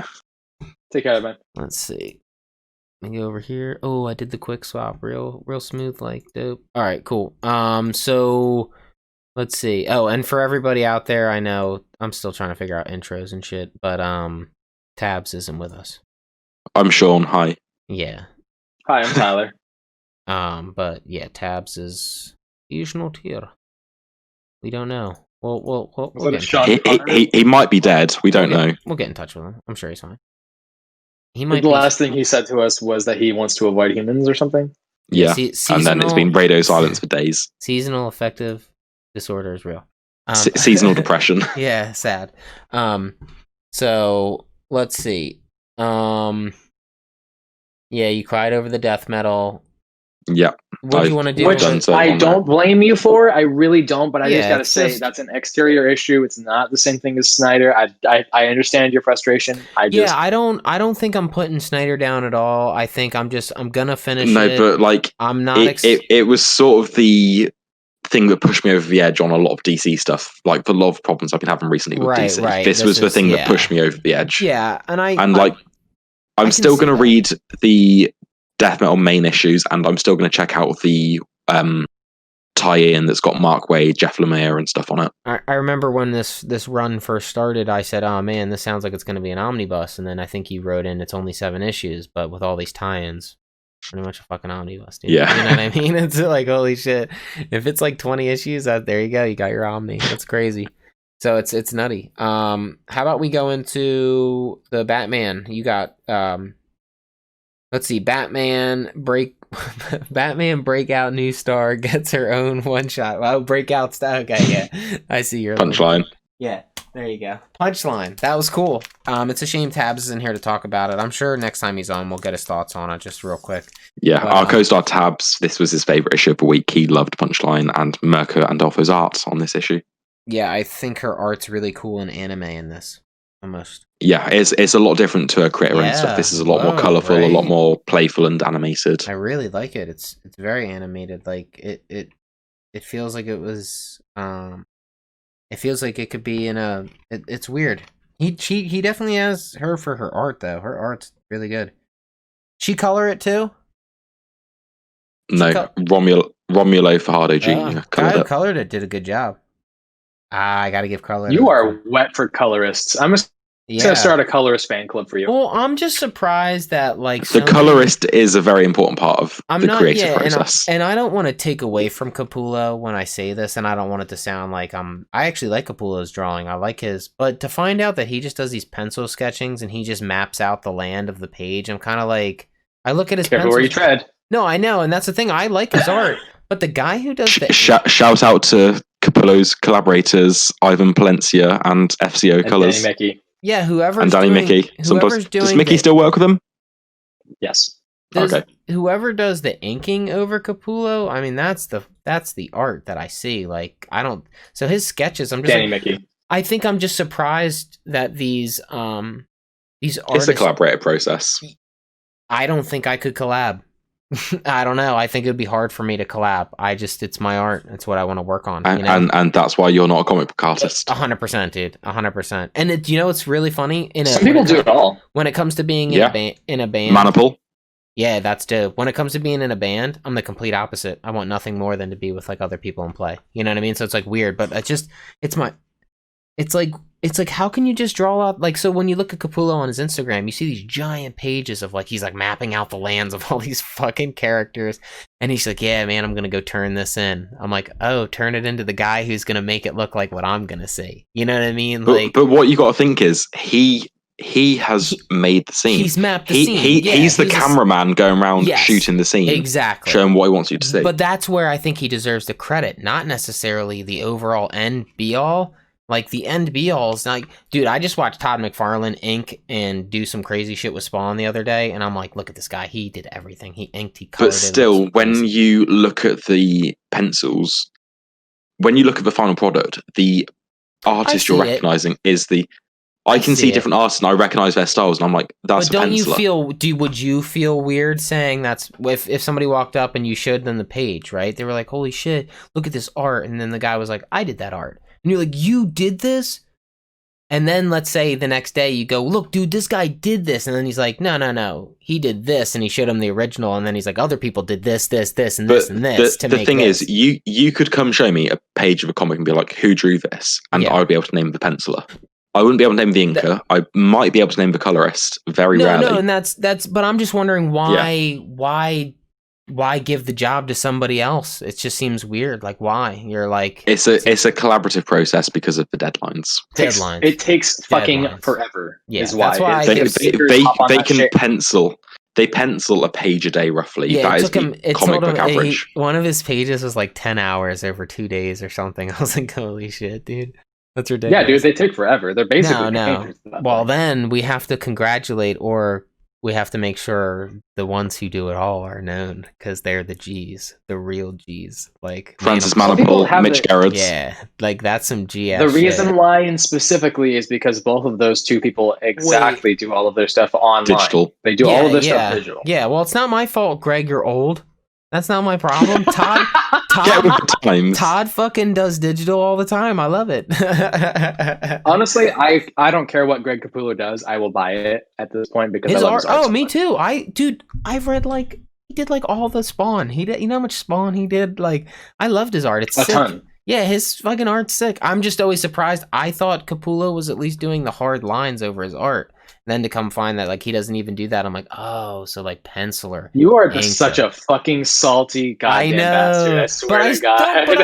And I thought I was the downer on the show. But I'm still over here saying I like him. I still like him. I just, when you say, I would feel kind of weird saying that that's my art, because I would be like, well, it's my art and then 3 other people. I'm making Dave a new name badge.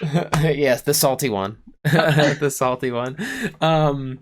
Yeah, no, it's cool. I just, Mirka, she did the inking on this. She didn't do the coloring. Or she didn't even do the inking on this, did she? I think she did the inking. No, it looks like her inking. It looks like her inking. You can kind of tell. This was a cool story. Ty, did you read Punchline? I did. I really enjoyed she did the inking. Story. I enjoyed the story a lot. Oh, what does that mean? That sounds ambiguous. Does that mean you don't like the art? Is that what it's saying? I really enjoyed the story. And I really enjoyed James Tynion IV. Stop speaking in riddles, man. What do you mean? Yeah, what do you mean? Man. Spit it out, man. I've never seen Mirka's art before. I did not like the portrayal of Joker. I think that's my complaint. Oh, you mean how he was drawn, not his actions? Mm-hmm. Just the face. The face. Oh, okay. I'm just trying to show the people. Pretty cool. I thought that this was awesome cover up the barcode because of Bluebird, and I'm very ready for Bluebird. I want more Bluebird. Yeah, the story was great. Damn, I thought it was funny in the beginning when he was like shooting the. So you're okay, yeah, right. You didn't like the art of it, but you like the character of the Joker, like what he did. I like how it was written. A lot. I just don't like how Mirka drew Joker's face. Don't let Tabs hear you say that. I liked. It can be harsh. He will fight you. He will fight you. I think. Don't you dare offend Mirka. I don't even know where Mirka Andolfo is from. Where did Mirka even come from? Dude, she's just been blowing up. She's an Italian artist who's done some create her own stuff. New hot young thing on the market, doing like some Cedric stuff. The only thing in common, they both have a butthole. She did Mercy. Yeah. Yes. And Unnatural. Nothing. No, never mind. Scratch that. Scratch that from the record. She did Mercy, Unsacred, which I was just looking at actually. I'm sorry. Yeah, Unnatural. I'm sorry, Unnatural, Unsacred. I can't remember what it's called. Which I just picked up the trade, and then she's doing Paprika, Sweet Paprika Devil, which is cool because I just like that comp. She draws these characters. She draws completely different in those. You should look here. Let me see if I can find something of her different art, just so. No, I mean, I'm looking at her art right now, and I'm very impressed by it. I think that the issue is that when anytime somebody goes over to DC or Marvel, there's always a lot more pressure to get stuff done at a faster pace. And I think that causes some people to kind of forego some of the best qualities about their art style. If you look at Pat Gleason right now, he's one of my favorite artists of all time. His art on Amazing Spider-Man this week was kind of weak, and I can tell because he's doing 2 issues a month, guys. That's Spider-Man has been 2 issues a month for years. The pressure, I can't even imagine. Yeah, that's nuts. Maybe that's why he's struggling with this, you know what I mean? I mean, it's an oversized issue. I wouldn't be surprised if they pushed her a little bit, maybe past what some of her fine-tuning could have been. Because when you give an artist 15 seconds versus 15 minutes versus 15 hours, there's a big difference. Oh, yeah, for sure. I'm looking at her art right now. I'm blown away. This is. Are great. you looking? Have you seen Unsacred at all? I just want to post this in the room. I refuse to read it. Unsacred. I refuse. Not a fan. I don't like. I'm a sexual person. I'm not going to deny that. I am very sex positive. I mean, I used to sell sex toys. But I just felt like this is a little bit. Oh shit! Yeah, we need to talk about that because I am intrigued by that. I just learned the other day that I learned yesterday that Ty used to sell sex toys, and I can't wait to hear this story. Belle Delphine. I was sold sex toys for years. Belle Delphine's going for the world record right now for most sex toys. I'm just posting a message in the chat. Tell me what you guys think of Dave's new name badge. Oh, that's good. That's good. You fucking asshole. I'll take it. But give me Manhattan sitting on top of the parquet. For the audience at home, it is a barcode in the corner of his name badge. Finish the name too. Write Zack Snyder. You can't just write Dave Zack. loves Zack. Can't just write Zack. Put Snyder in They there. know. They know you love Snyder. Yeah, that's true. Put the stars in Manhattan sitting on top of the barcode. I'll take it. That's great. Yes. Wait, so finish what you were saying about Unsacred. I just posted their artwork. See, the reason I want to read it is because I like cartoony shit. So, like, this is like... I love her. I'm loving what I'm seeing with this art. It's gorgeous. There's no part of me that says that this is bad. I just don't... I feel like there's very few exceptions when I have looked at somebody's story that has, like, an overly sex, like... Yeah. Intense sex themes. Did you ever read Cedric's, what the fuck is that called? Sunstone. Yeah, Sunstone. Mm-hmm. Dude, I read. I'll tell the people this again because I don't think this was on camera when I said this. I picked this book up because I wanted to stop reading about superheroes for a sec. I just wanted to pick up a book about something else. So I really like Cedric. Harleen was my pick of this year. That was like the best book I read. It was awesome. Mm-hmm. So I was like, oh shit, Cedric does other stuff. So I picked up the hardcovers of this thing called Sunstone, Volume 1, Volume 2. I read all of Volume 1, but I started it, got about like 30 pages in, nothing happened yet, just a lot of sex talk, a lot of like inner thoughts about how sex consumes their, because they're like, because they... Dave was like, why am I reading a comic and I'm hard? Oh, yeah. Surprisingly, never got a boner, really. Honestly, it's weird. Like, it's weird. It's just like a boner. I would say it was like a boner book, like, kind of. But here's the weird thing. It dives really deep into the thought process of sex and what people, like, what's on their mind constantly and what their desires and stuff are. So then I smoked a doobie and I started reading it again after page 30. And I literally had just ended right before the big first sex scene. And I turned the page and I was so high and I was like, I can't read this.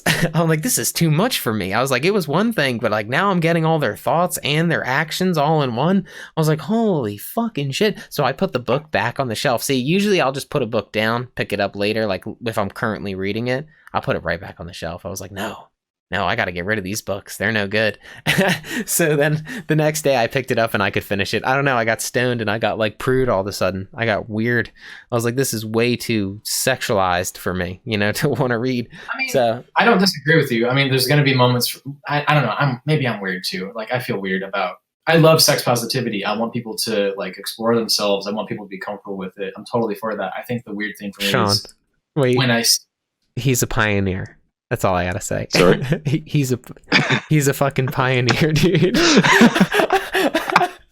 Look what he put in the chat. Look what he just put in the chat.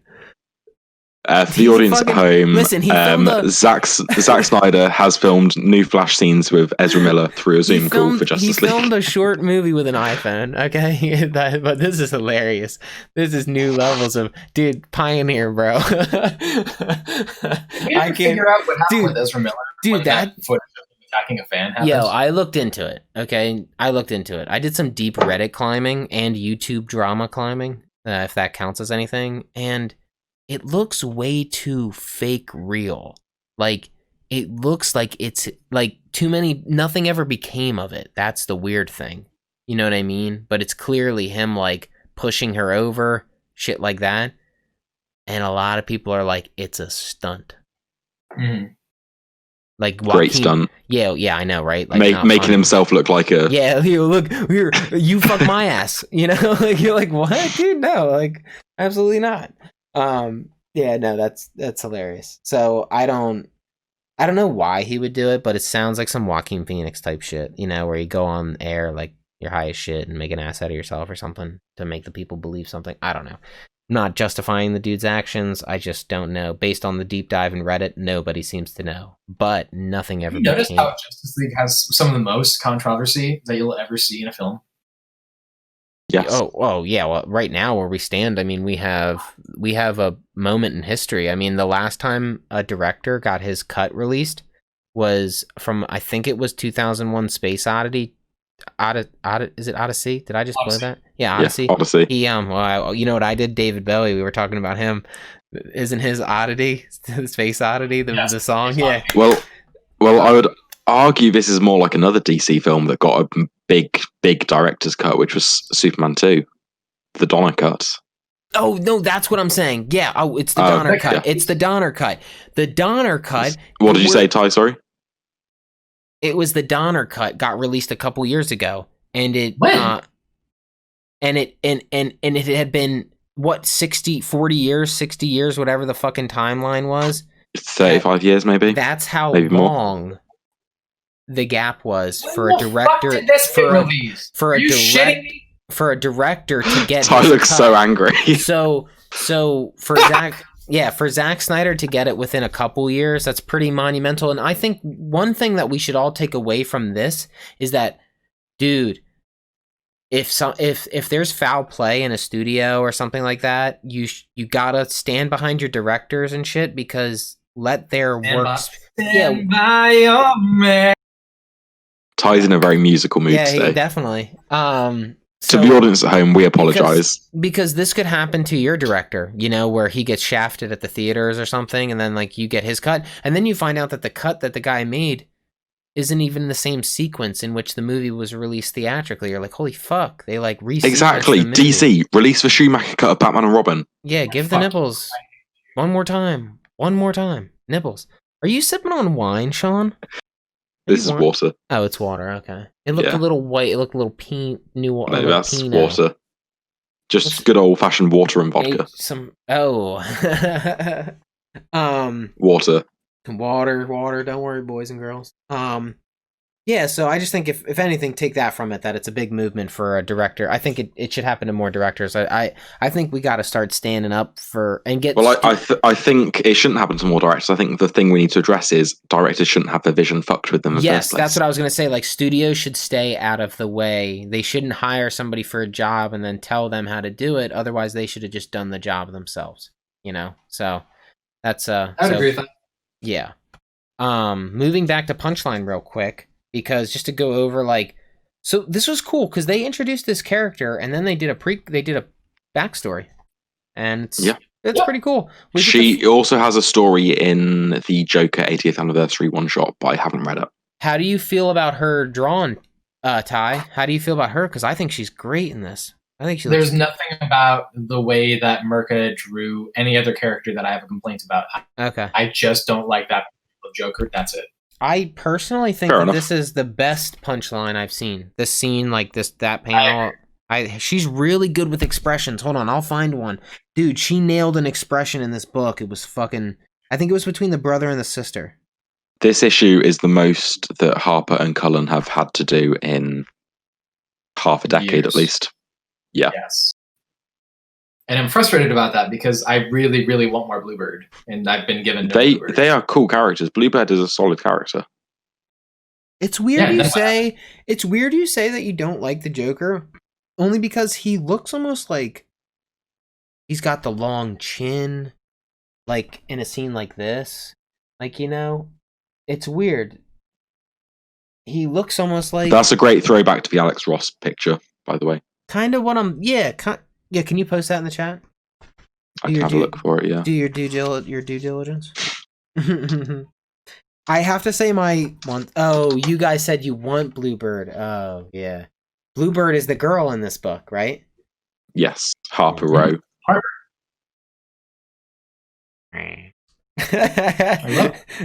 I public statement. I want more Dick Grayson. I love Dick.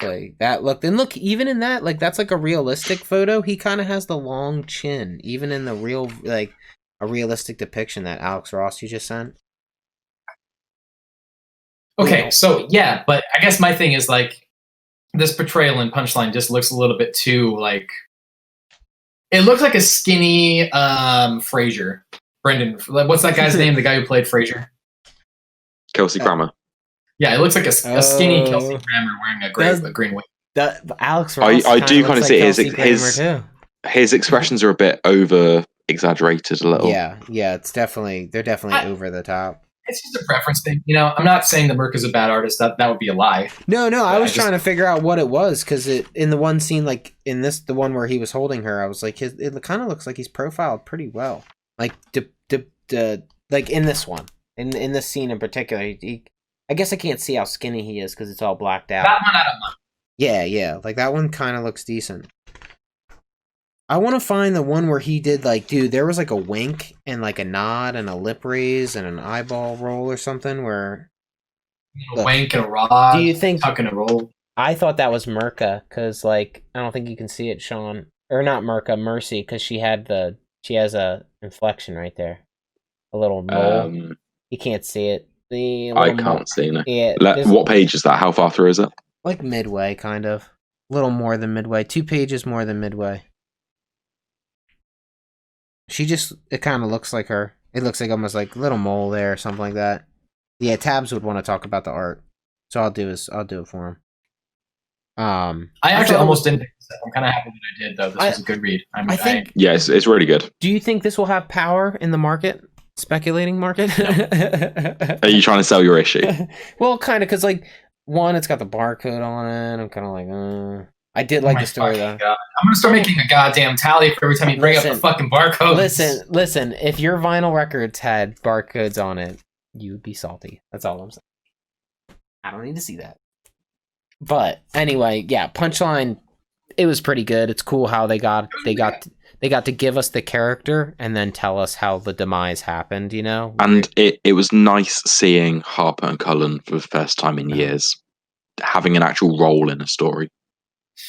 The thing that I liked about this that stood out to me was the fact that Punchline was a podcaster, and like that was something that she was digging into, and she was digging into somebody else's personal business and making it a part of her identity, which is very much something that has been criticized here in America quite a bit for a lot of the podcasters here. It was even made fun of in the most recent Halloween film, although they were English. But the other side of that is the fact that Harper's brother, Cullen, listens to the podcast and becomes... I've been using the word indoctrinated too much. He's been like swept up into the cult of it almost. I believe the word you're looking for is indoctrinated. Yeah, I was going to say this is the only word for it. I can't stop. I've been using it too much. I just like... Well, there's cults all around us lately. So I need to start step away from the cult thing because I'm just seeing it everywhere right now. It's like that movie with Jim Carrey, the number 23. That was a cool ass movie until the end. Endings, man. Endings, dude. They're hard. Yes, they are. Did Batman have an issue this week? That was not a Batman issue, no. That was last week with Ghost Hunter. Oh, you know what? Detective Comics came out this week. That's what I was thinking about. I need to catch up on that, but I can't be bothered. Okay. Yeah. It's okay. That's why I'm like 5 issues behind. I'm still on the Two-Face arc, whether that was 1023. I like that. Yeah. This was a good. I know it's. Oh, sorry. We only find them when they're dead. That was another thing. Yeah. It's still pretty good, man. It's riding pretty strong. They found a fucking god. Spoilers. Whoops. Yes. Spoiler alert. They found them when they're alive.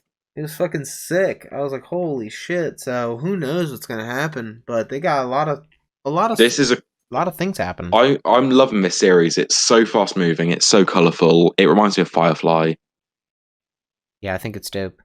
It's dope. The artwork's really crisp. Colors are so on point for like a weird space. Like, it's really futuristic. Yeah. The colours are incredible. The fucking my camera's adjusted weird. What the fucking lose my train of thought. Nah, just the way he's got this lady chasing him down, like not even caring. Like she's so fucking resentful that she's willing to just like fuck it. So she met a living god too, and we'll find out her thoughts, which I think are gonna change how she acts because now she's gonna be like, oh shit, you know? Yeah, this was such a cool issue. This was honestly great. I actually catch up. I fell off, but I want to catch up. It's cool, man. Ewing's writing. Well, it's only issue 3, so you can easily catch up. Yeah, lucky right now because it's gonna be one of those like too far, too gone type shit. It's got so much action and like it's so fast paced. You just breeze through the issue when you read it. It's so good. Definitely. Okay. And we also did the Iron Man, which was cool. Iron Man 3, it was, right? This was an incredible issue. Yeah, this was dope. This is Iron Man trying to be Spider-Man to an extent. Yes, yeah, 100%. Yep. Where he's trying to be a hero for people. I don't even think he's trying to be Iron Man. He's just questioning, or be Spider-Man. He's just questioning the same questions that Spider-Man had questioned himself. Like, am I worth it? Do you even want to be saved? Yeah. Should I do this? Am I supposed to? And you don't even thank me, or am I looking for a thing? You know. So it's really interesting. He's truly, he seems honest. He seems very honest in this. It's Tony Stark dealing with trying to be human. And it's really powerful. There's a scene where he drops by the school and like talks to the student, and the teacher's like, "Oh, you need to go. Like, we can schedule this, but like when you just drop by, it's distracting to the students, and they won't calm down for the rest of the day." It's funny though. They said, "Well, it seemed like they needed it. Did they need it, or did you? You know what I mean? Like, that's crazy. Like, that's a crazy thing to." And then Tony's in his head. There is some serious echo on Ty's end. Oh. We're echoing, Ty. We're echoing. Yeah. No. Oh. And I will just say, who's the artist? His name is Cafu. Yeah, dude. And who's the colorist? Oh yeah, I think he does it all, doesn't he? Give me a second. Oh my god, dude! If I had to choose, colorist Frank D'Amata. If I had to choose the creative team that you had to make the Marvel standard, this is the Marvel standard. This is some of the best art I've ever seen. This is written by Christopher Cantwell, who wrote a short story in the Ice Cream Man quarantine special. You were saying that. That's cool. Yeah, it was a really cool short story, and like he seems like a good writer who I'm going to follow. I don't know what else he's written, but like what I've read by him has been great. Maybe I'll read Ice Cream Man like digitally because they're at like volume 5 in the trades, and I just feel like they're probably gonna release a hardcover soon, and I'd rather get that than getting the trades. But I do want to read it. I love shit like that. So like that, haha, I'm definitely gonna be reading that because of it. Yeah, haha, I can't wait. But the way this ended was nuts because like Iron Man said like his suit can take the hit, but then like what's her name, Hellcat? Yeah. Yeah, Hellcat she couldn't take the hit. She's definitely dead, dude. She couldn't take the hit. Yeah, they went to investigate the lightning farm thing. That last scene of him holding bad guy just blasted them both. Yeah. That last scene of him holding her, dude, his suit it's amazing. It's great. I would pick that as the standard suit, hands down. It's awesome. Yeah. This is such a good series right now. The 3 issues have all been incredible. They didn't have issue 3. They missed fucking whatever. They didn't send enough, so I'm waiting for, reorders or whatever. But like, I'm salty because like, even though it has a barcode, I'm collecting this one. I really like this fucking issue. Iron Man has never been my favorite. If you asked me, if people want to get to know Dave, I'm not even though I enjoy Iron Man's snarky, sarcastic tone. I don't, even that he's whiny sometimes, that's not what bothers me. I don't like heroes like him. Like, even though I like it's fine. But if you ask any day of the week, Spider-Man should not envy or look up to Iron Man. He should be looking up to Captain America, because that's who he is. The world would be a lot better if everyone looked up to Captain America. Yeah, I'm a huge fan of Captain America. I'm a huge fan of Spider-Man. If Tony was to be, all right, bad becomes good, good becomes, or good becomes, was it great? Bad becomes worse. So Captain America was given the serum, he became great. Spider-Man was given the serum through the spider bite, he became great. Hulk was given it, he got angrier. Red Skull was given it, he got worse. The Goblin was given it, he got worse. And it's just like, if Tony took it, I don't think he'd be great. I don't think he would. So he's not. But this story, they're putting him into his league. They're putting him in the exact league I want him, where he's mourning over a death, where he's struggling, where he's failing, where he's.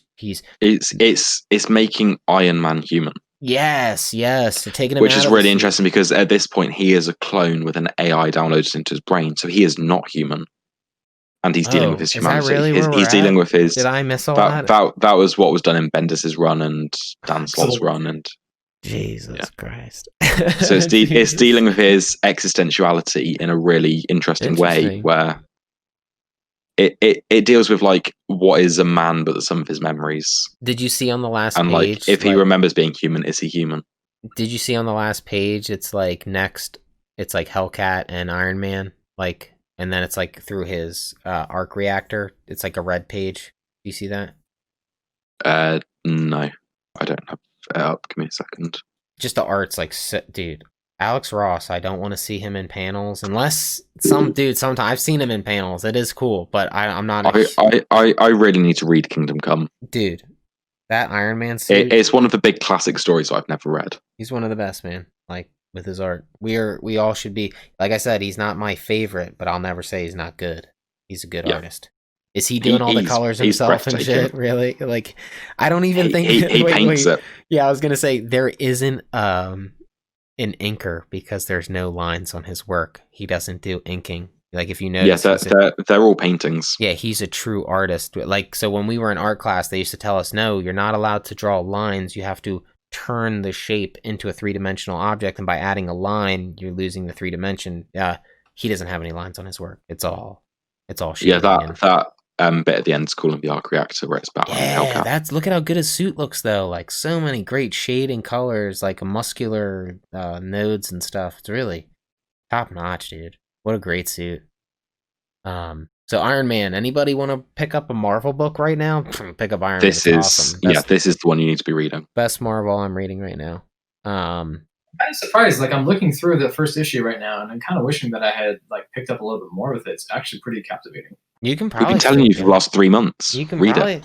Yeah, it's really dope, and like the guy. Honestly, I just took off because like I'm just not a big fan of Iron Man. That's what I'm saying. I'm not a fan either, but like this is kind of like, whoa, they're taking. I bet you read Bendis' run, didn't you? Oh, yeah, but I didn't like it. Okay. Yeah.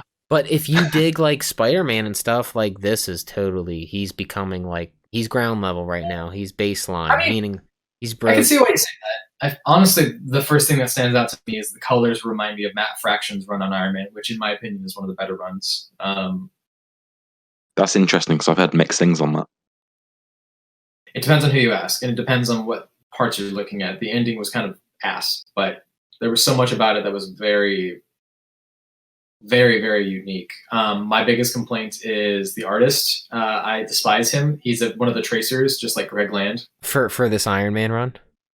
Salvador La Roca, yeah. He literally got called out heard the name multiple times for tracing a bunch. I think he's stopped tracing at this point, but his reputation's ruined. But his reputation's already suffered. Yeah, it's been sullied. Yeah, probably. Greg Land has not stopped. I'm gonna pull a shot here. I can't. Yeah. I wore a hat today because. Let's have a hat. Welcome to the show. We all got crazy hair. What's going on?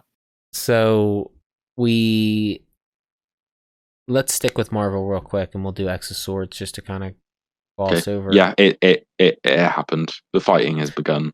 Yeah. And what? Yeah, but the first person to be eliminated didn't really die. They just got evaporated by existential powers or some shit. They didn't die. They just evaporated. Yeah, but isn't it weird though that Captain Britain wasn't hit by the sword? She just blocked it with her sword, and it consumed her. So that's interesting. Yeah, definitely. I think. Oh, I love the way it ends with this week and having Wolverine end up drunk and being he's been bamboozled. So, surprise, but the Wolverine issue was the best one of the lot. Yeah, he was bamboozled hard. Ben Percy is great. Yeah, and that's fucked up though, because the whole time I'm like, where's Solomon? And then Solomon's fighting War, which I don't understand why. They're on the same team, aren't they? So Solomon is the one Wolverine met in Hell who he had to go get the Muramasa sword with. But Solomon... it isn't a straight competition because we have Magic, who is a very strong sword. Wolverine was drinking with Storm because they were. Yeah, this isn't taking a straightforward. Yeah, that's right. Role Captain Britain died from the fight, but she didn't actually get stabbed by the sword. She just touched the sword, burst into shards, and But then, interestingly enough, what's his name? Douglas. Dave, what's his name? Yeah. What, Douglas? Cypher. Yeah, Cypher, yeah. Yeah, Cypher, the gayest X-Men. If you've seen Archer, you'll get that reference. He gets married to one of the sword bearers in their contest. They both get a point. Yeah, so they both got a point there, which is interesting. Dude, Ben Percy's... I'm just sorry, just real quick. That Ben Percy... Who did the art for Ben Percy's X-Men? Or the Wolverine? Wolverine was Cassara. I don't know the surname. Give me a second. Dude, go to page 19 on Wolverine and just look at that. Great. Which one is it I'm looking for? The whole... Well, I guess every page or every panel that has Storm and Logan in it. Look at the fuzzy, the background, the great zoom in. It looks like a camera did the shot. Really good. I have to shout out to the Excalibur too. That has a really good artist. One of the best. Joshua Cassara is the Wolverine artist. But yeah, the Wolverine issue is really interesting because Magic, who this whole time she's been like, oh yeah, I've got this. I'm an expert swordsman. I've been training my whole life. I'm going to win this.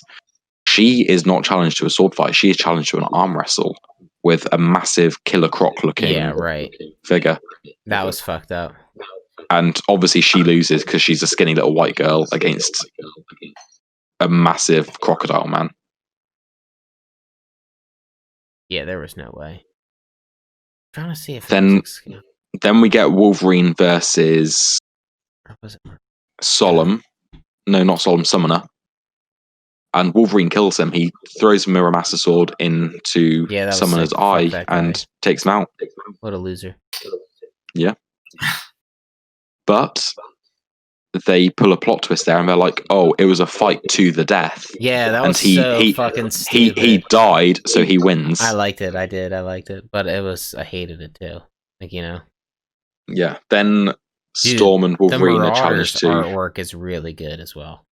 Holy shit. Yeah, it was all it was a really solid week, but there's just not a lot to discuss about it apart from this all feels like one issue, Yeah. All three of them feel like they should I'm still enjoying it, but I don't know what discussion there is to be had here that we haven't already discussed.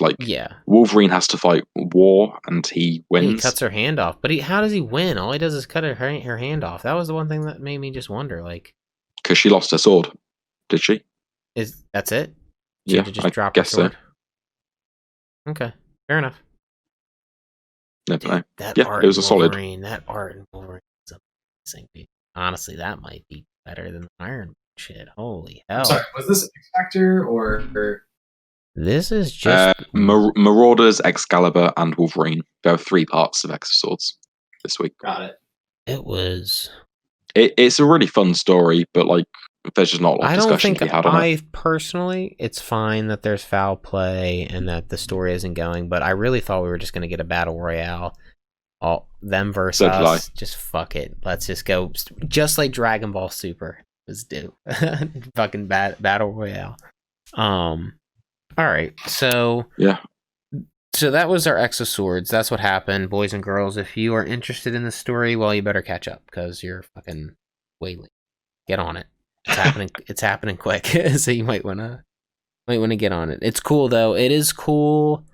It's not as cool in my head as I want it to be. Like, where's Magneto and the Cerebro sword? That would have been dope. The Cerebro sword's not shown up at all in this story. I know, so I don't know but didn't we have like we thought? I think it was a misdirect. Yeah, fuck them, those dicks. Ugh, what's the point? Where's Surtur?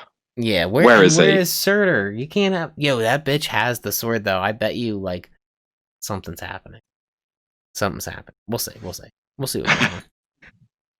To be continued. Let's see. Next 7 on our secrets. list. Yeah, we have Boom continues, as Sean's labels here. Boom continues to release books that make Sean remember why he enjoys comics, even after all the abuse he suffered from DC recently. So that is in reference to Boom, and we only find them when they're dead? Yeah. Boom is releasing the best books at the minute. Yeah, no barcodes too, so I'm just going to find that real quick, in case you were wondering. I like 7 Secrets. Yes. I like that they're creating like a Assassin's Creed logo and things like that. It does have an Assassin's Creed feel to it. Yeah, and it's really cool. I like how we found out in this one. I don't think we really knew in the other ones that so we already knew that there were holders, keepers, but there are also seekers who are a part of a different organization seeking them. Like, we already knew there was a different organization. I don't think we knew they were called seekers and that they were I don't think so. That's pretty funny. I thought like that's neat. Definitely cool. It's definitely cool. Yeah, and we find out in this issue that Amon is ooh, that was the leader's son. The leader blocked the arrow. That was nuts. I was like dude. the main bad guy comes up against the leader of the order, and one of them fires a arrow at the Ava does enemy's head. She does. Yeah, and we just see the leader raise her hand and block the arrow. Yeah, like why would she do? And she shouldn't do that. It's such a dope scene. And then you find out that there's relations there, so it's pretty cool, pretty dope. So yeah, 7 Secrets is very good right now, I would say. Yeah, Tom Taylor is one of the best writers at the minute. Everything he writes is incredible. Yeah, I would give shout outs to right now. I think people at the top. You have Tynan and Taylor. You have Taylor. The 2 T's. You have Tom King, Taylor, Tynan, 3 T's. Tyler. Yeah. No one likes Tyler. Ty, do you do any writing do you do any freelance writing? You could shout out your articles. I mean, like in your, you know, if people want to follow your article writing, you know, as your social media stuff. I actually haven't started my blogs up yet. Okay. Most of the writing that I've been doing has been tied to my visual stuff. So it's a lot of like videos and photos and stuff right now. But you know, in the future, you can tie it into your social. That'd be kind of cool. I appreciate it. Yeah, definitely.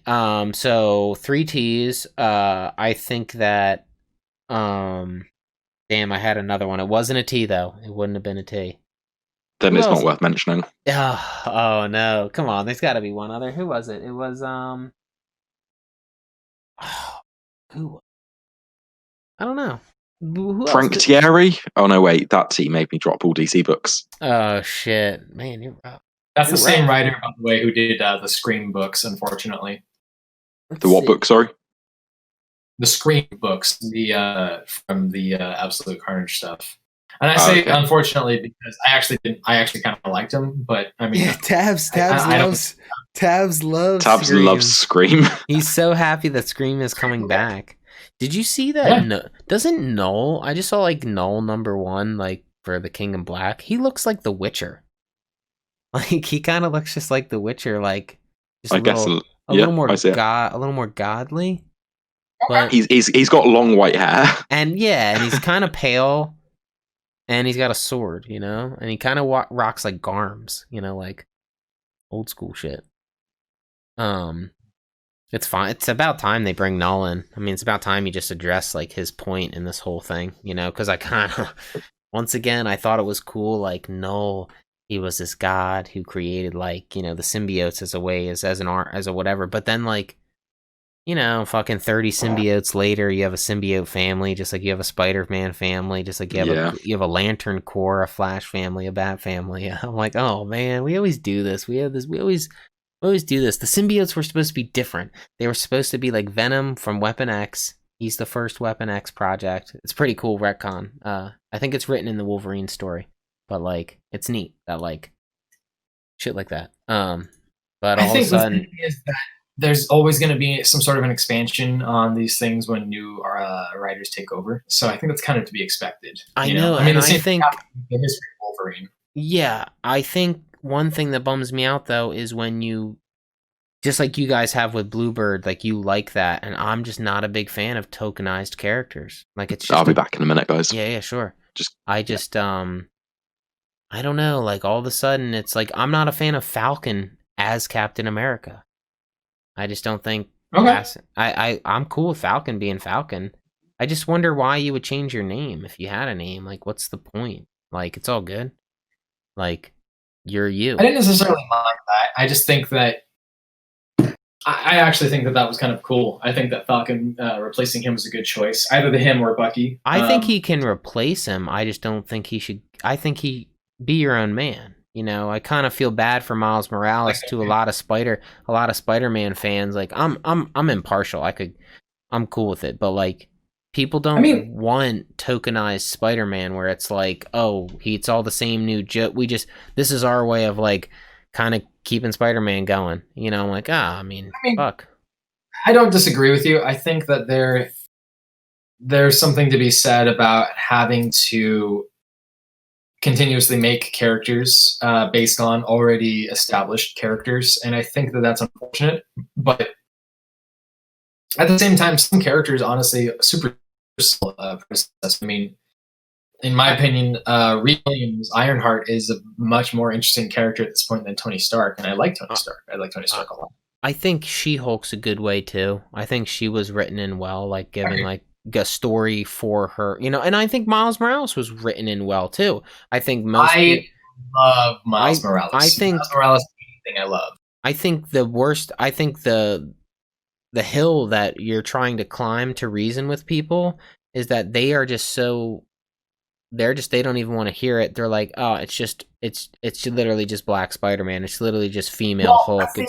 I know, that's it. It's a blind ignorance. A blind ignorance.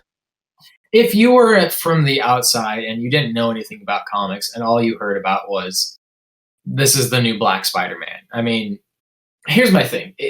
That would be a valued argument if there wasn't already 30 other types of Spider-Man out there. You got Spider-Man 2099. Right. Yeah, right. Ben Reilly. Was alone. Yeah. There was nobody complained about that.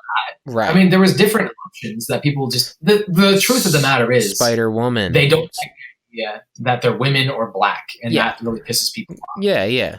No, I definitely think that's... What's this about them damn women and blacks? Damn women and blacks. No, they we were just Let's go back to the 50s. Yeah. We were just saying it's tough to tokenize a character and like to like thing is though is like I don't have an issue with at this point if they were to like, look, we're gonna put Peter Parker to bed for 10 years and all you're gonna get is Miles Morales, I'd be like, okay, let's do it. Yeah, when's Peter gonna age? I think it's about time he got old. That's the problem though, is that like there's so many characters that actually have quite a bit of character development that's been put on hold because of publishing house. And I think that that's unfortunate because you see character growth with DC, with Batman, becoming a new father, with having the Bat family and having to change who he is right now. Like there's certain levels of character growth that are being kind of pushed to the side. That shouldn't be pushed to the side. I want these characters to change and get married and have kids and fall to pieces and lose an arm and all blah, blah, blah. Right. No, definitely. See, I just posted in the chat DC's Very Merry Multiverse #1 for Christmas, in case anybody wants to read that for the Christmas episode. It's got a Tom King story, but I don't know any of the writers. Oh, Jay Baruchel. Interesting. I'm kind of going through #1. Are you guys reading anything from Robert Kirkman outside of Firepower? No. I'm reading volume 2 of the Old Guard when it comes in. That isn't Rob Kirkman. That's Rucka. Oh, sorry, that's Rucka. My bad. No, I'm not. Whoopsie. I'm gonna check out Outcast when it's all finished. Fair enough. And Oblivion Song, I did mean to catch up on, but just never did. It's really good so far. I'm enjoying it. Yeah, I've heard good stuff, and I read the first issue, maybe second issue as well, and it was really fun. But I just didn't get around to carrying on for whatever reason.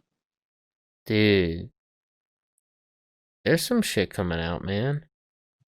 There's some decent stuff. Never mind. I'm picking up Black Cat #1 though. Just putting that out there. I'm gonna try to like this new run of Black Cat. I'm gonna try to keep up with it. Let's see what we got left on the docket. We have. Let's see.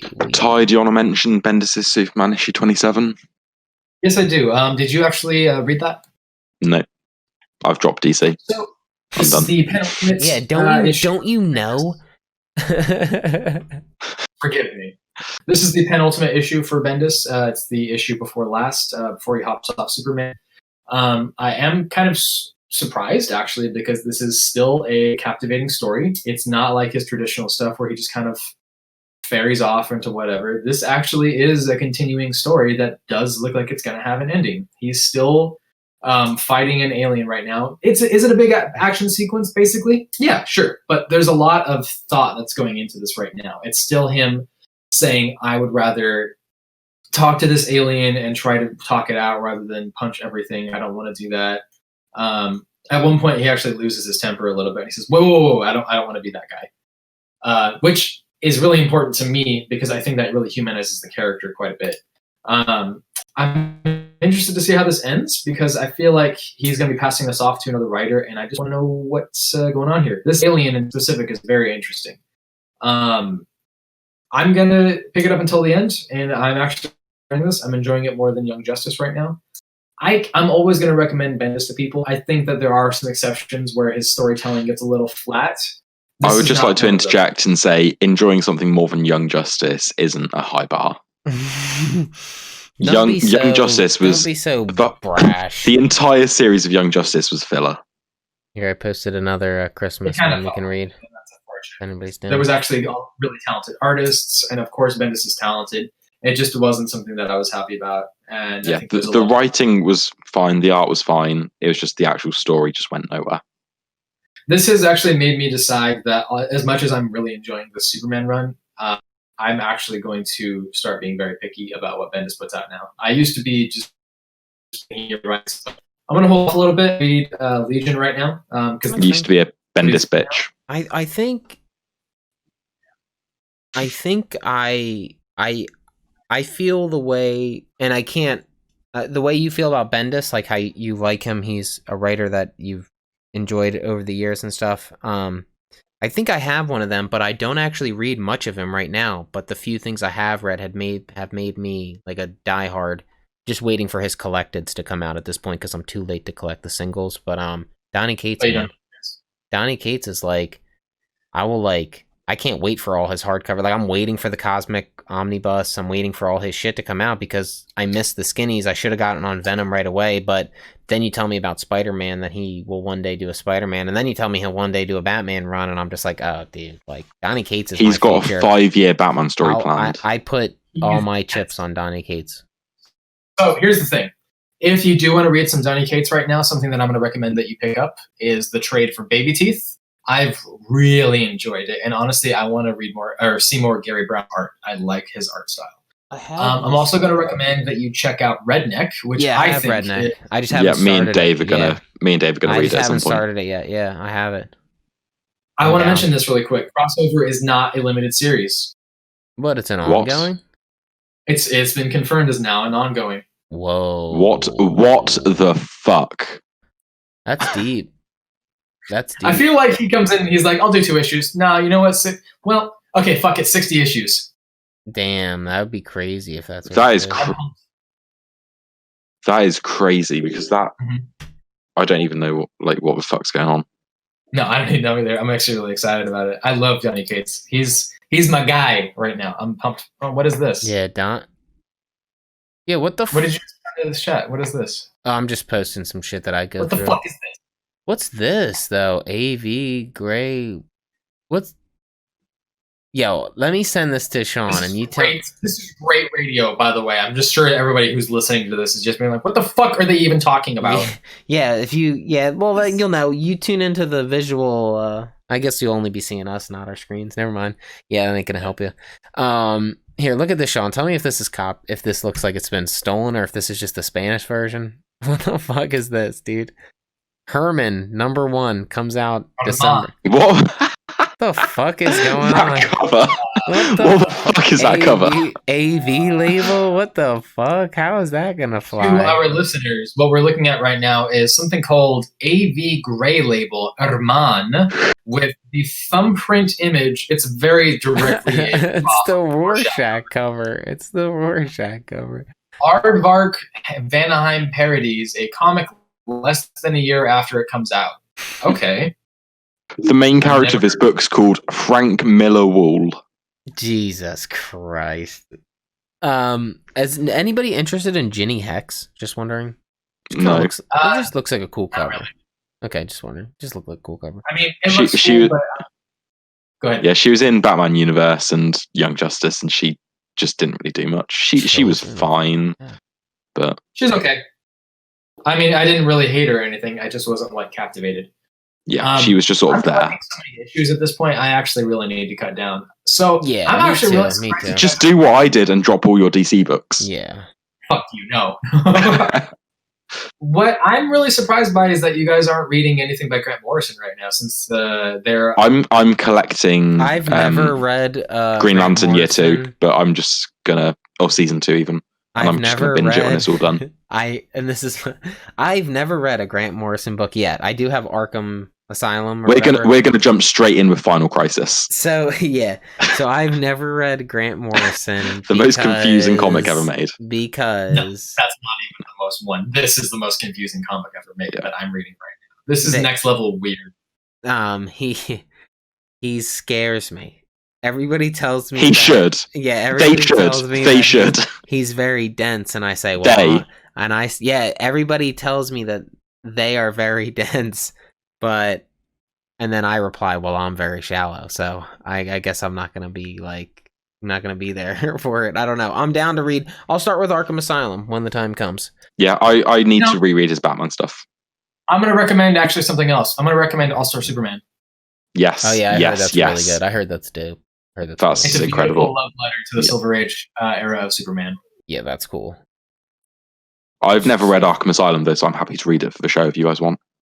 Yeah, I'm down. Yeah, let me get through the Swamp Thing Volume 2 because I really want to finish more story. Dude, it's long, like 33 pages. I actually need to read more Swamp Thing of intense dialogue. Let's go into. Oh, cool. Whoa, that's so weird. Terry Moore. He's the guy who did. Terry Moore's the guy. Anybody ever read Strangers in Paradise? No. Of course. I haven't read it yet. I bought they just re-released the omnibuses. Terry Moore, I think. He very clearly he had a very strict idea of what he wanted his book to be like. I'm gonna pull this. This is his. He's got a new issue a new thing coming out. Zoe has been 10 years old for 50 years. Most of her life has been spent on the run, fighting the demon that lived within her. Kept her young and turned her into a serial killer. Now free of a demon, Zoe discovers her childhood friend is the latest victim in a string of murders. I don't read any murders right now. Never mind. Yeah. All right. Cool. Let's go back to the docket and see what else before we get to our final chit chats. Yeah. Do you want to run through stuff from next week? Yeah. Why don't you go over the poll, Shawnee boy? We've got Batman 103, which the three of us are reading. Ty's got Amazing Spider-Man 53, Venom 30. We've got Justice League 57, which is continuing the Doom Metal story. We've got a couple of chapters of X of Swords. We've got Death Metal number 5.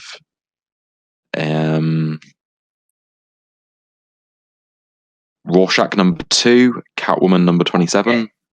Something is Killing the Children number 12, which I'm going to be reading and I'm very excited for. Cool. What else we got? new issue of Ice Cream Man, which I finished this week, which was very good. Viewers at home, I recommend Ice Cream Man. It is very cool if you like Twilight Zone and Black Mirror. It is next level crazy. It's very good. This is all on the schedule, right, John? Probably, yeah. I've got League of Comic Geeks open now, so I'm just sort of scrolling through that. We've got Stillwater number 3, Walking Dead Deluxe number 3. Yeah. Commanders in Crisis number 2, which I think Dave, Craven, and Tabs are picking up. Based on crossover, fuck it. No, I'm out. That was just, there was no comparison. No. Something I am very excited for, and I'm sure, Dave, you're very excited for next week as well. We Live number 2. Ooh, I couldn't get the physical. I'm super salty. I'll buy the hardcover when it's all done. I paid about $20 for my copy of number 1. I know. It's a really cool story. Sorry? What is it? Paid regular price for mine. Yeah, they didn't have any in the shop. This was the last one I had left, and it was Halloween when I was very drunk. I'd just got my nose pierced while absolutely shit-faced, and I went into my comic shop afterwards and picked up... You said Bad Mother, right? I haven't yet, but it might be on here somewhere. Yeah, Bad Mother. Yeah, Bad Mother number 4. So Ty, you got We Live number 1 then? Mm-hmm. Oh, hell yeah. Did you listen have to you the read music? it yet? Did you listen to the music while you read it? No, I have read halfway through. I'm finishing it tonight. Okay. Cool. Okay, cool. Make sure you check out the music. Okay. Yeah, just scan that shit with your phone and... Yeah, the QR code at the beginning and then the one at the end as well. Okay, we'll do.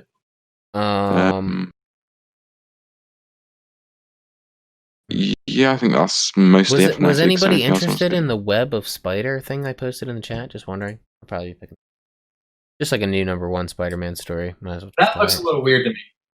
It does look weird. It almost looks like it's from the animated like TV show, like the art. Or it looks like it's off like one of those stickers sold at Target. Some shit. Like for a lunchbox. Yeah, kind of. It's a number 1. I'm gonna give it a shot. We might have Back to the Future. Yeah, Transformers number 2 next week. I might check it out. It's disappeared off the schedule, so I don't know if it's here or if it's been moved. I don't know. Cool. But yeah, that's pretty much it, I think, from next week. Yeah, dude, January's filled with this fucking shit. All this future state nonsense. You know what January's not full of? What? DC books I'm reading. Ooh, what's this? Non-stop Spider-Man. Here, let me send you this one and you tell me what you think of this one. Non-stop Spider-Man. Yeah. Come on, hither. Alright, cool.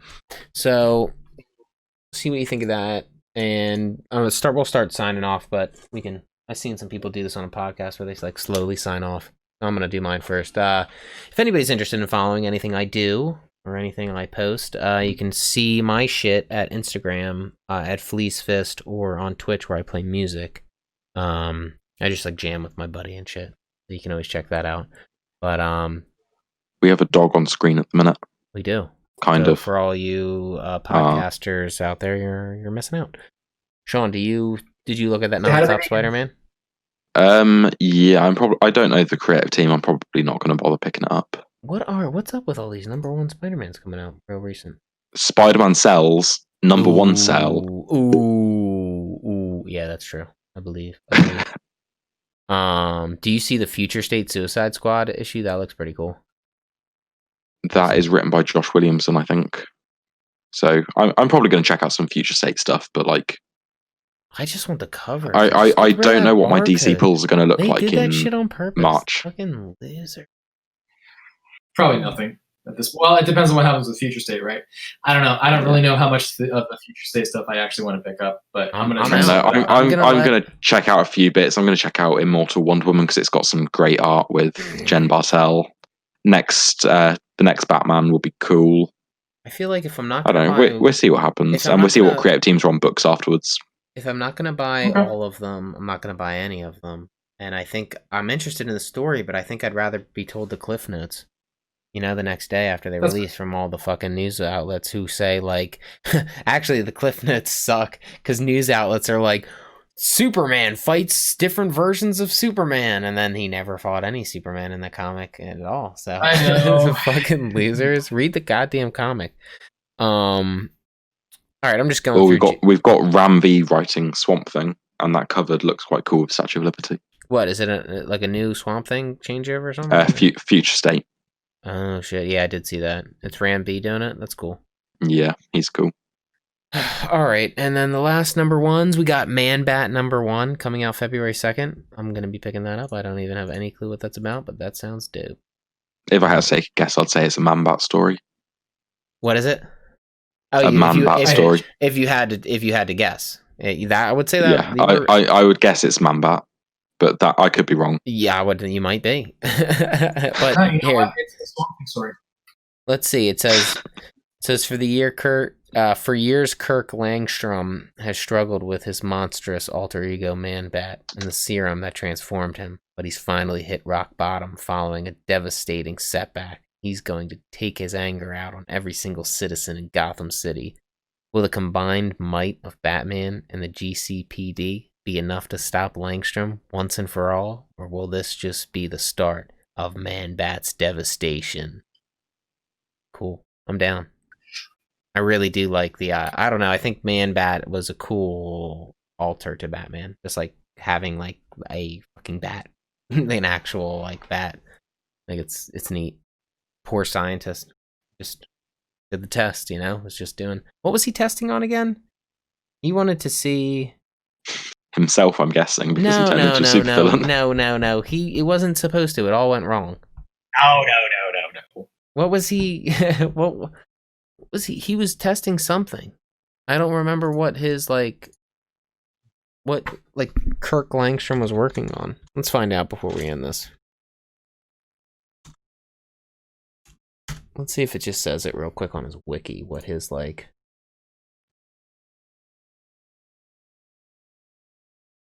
Nope, nothing. I can't read through all this nonsense before I get the answer. Fuck it. Yeah, Man Bat's cool though, so I'm down for it. Yeah. Are we still picking up? Yeah, Stillwater, yeah. Mm-hmm. Yeah. I'm interested in it. It's only an 8, right? For now. I have no idea. For now. Okay. All right. You have this Deep Beyond here. You know what? Here's another number 1. Let me just put this in here just to give people some ideas. And if you join our Discord, you can get all these fucking little number 1 posts too, and you can actually see them instead of just hearing me talk about them. Oh shit! I remember this. It was a Merca book. That's right. Deep Beyond number 1. I'll probably get it. That art looks really cool on the cover. I don't know if she did the cover, but oh yeah, you sent me this. It does look quite cool. Yeah, right. Tabs is going to be picking it up. I found out that The Last God is a 12-issue miniseries. Merca is the writer. But I believe that's the first book is The Last God, and then it's going to be a sequel. Okay. Yeah. Merca is just the writer. Because it's all the Fellspire Chronicles, I think. And then book 1 is The Last God, then there's going to be Fellspire books, book 2, which is something else. But I don't know for sure. But we'll see. Okay. Shawnee, you want to tell them where they can find you? Deep Beyond, yeah, Merca's just writing, and then David Goy's doing... Andrea Ricardo's doing the art. That's kind of weird, isn't it? That seems like it might not be as much as I wanted it. But the art looks really good, and I was personally... Yeah. I was kind of hoping she was doing the art so I could trust the writing more. You know what I mean?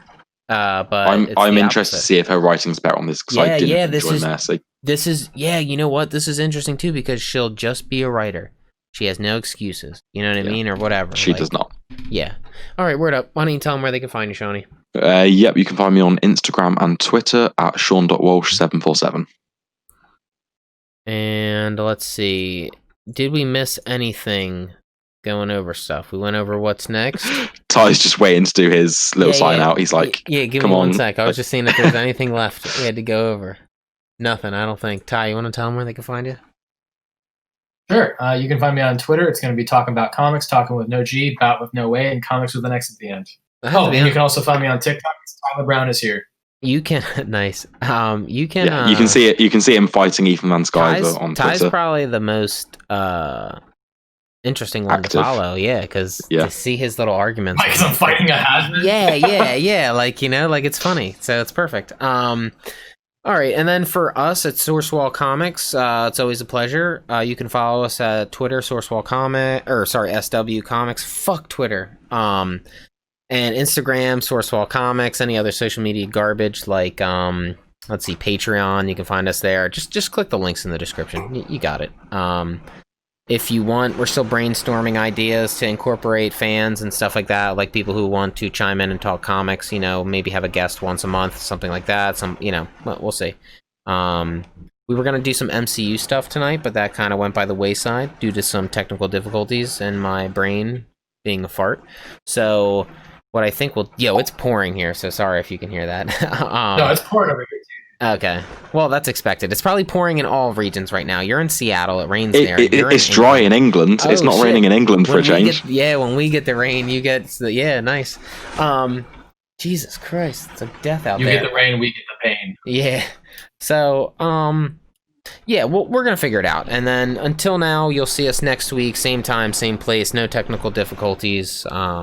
Also, check out our bonus episode on Dark Knight Returns. Yes, bonus episode will be going up tomorrow, shit like that.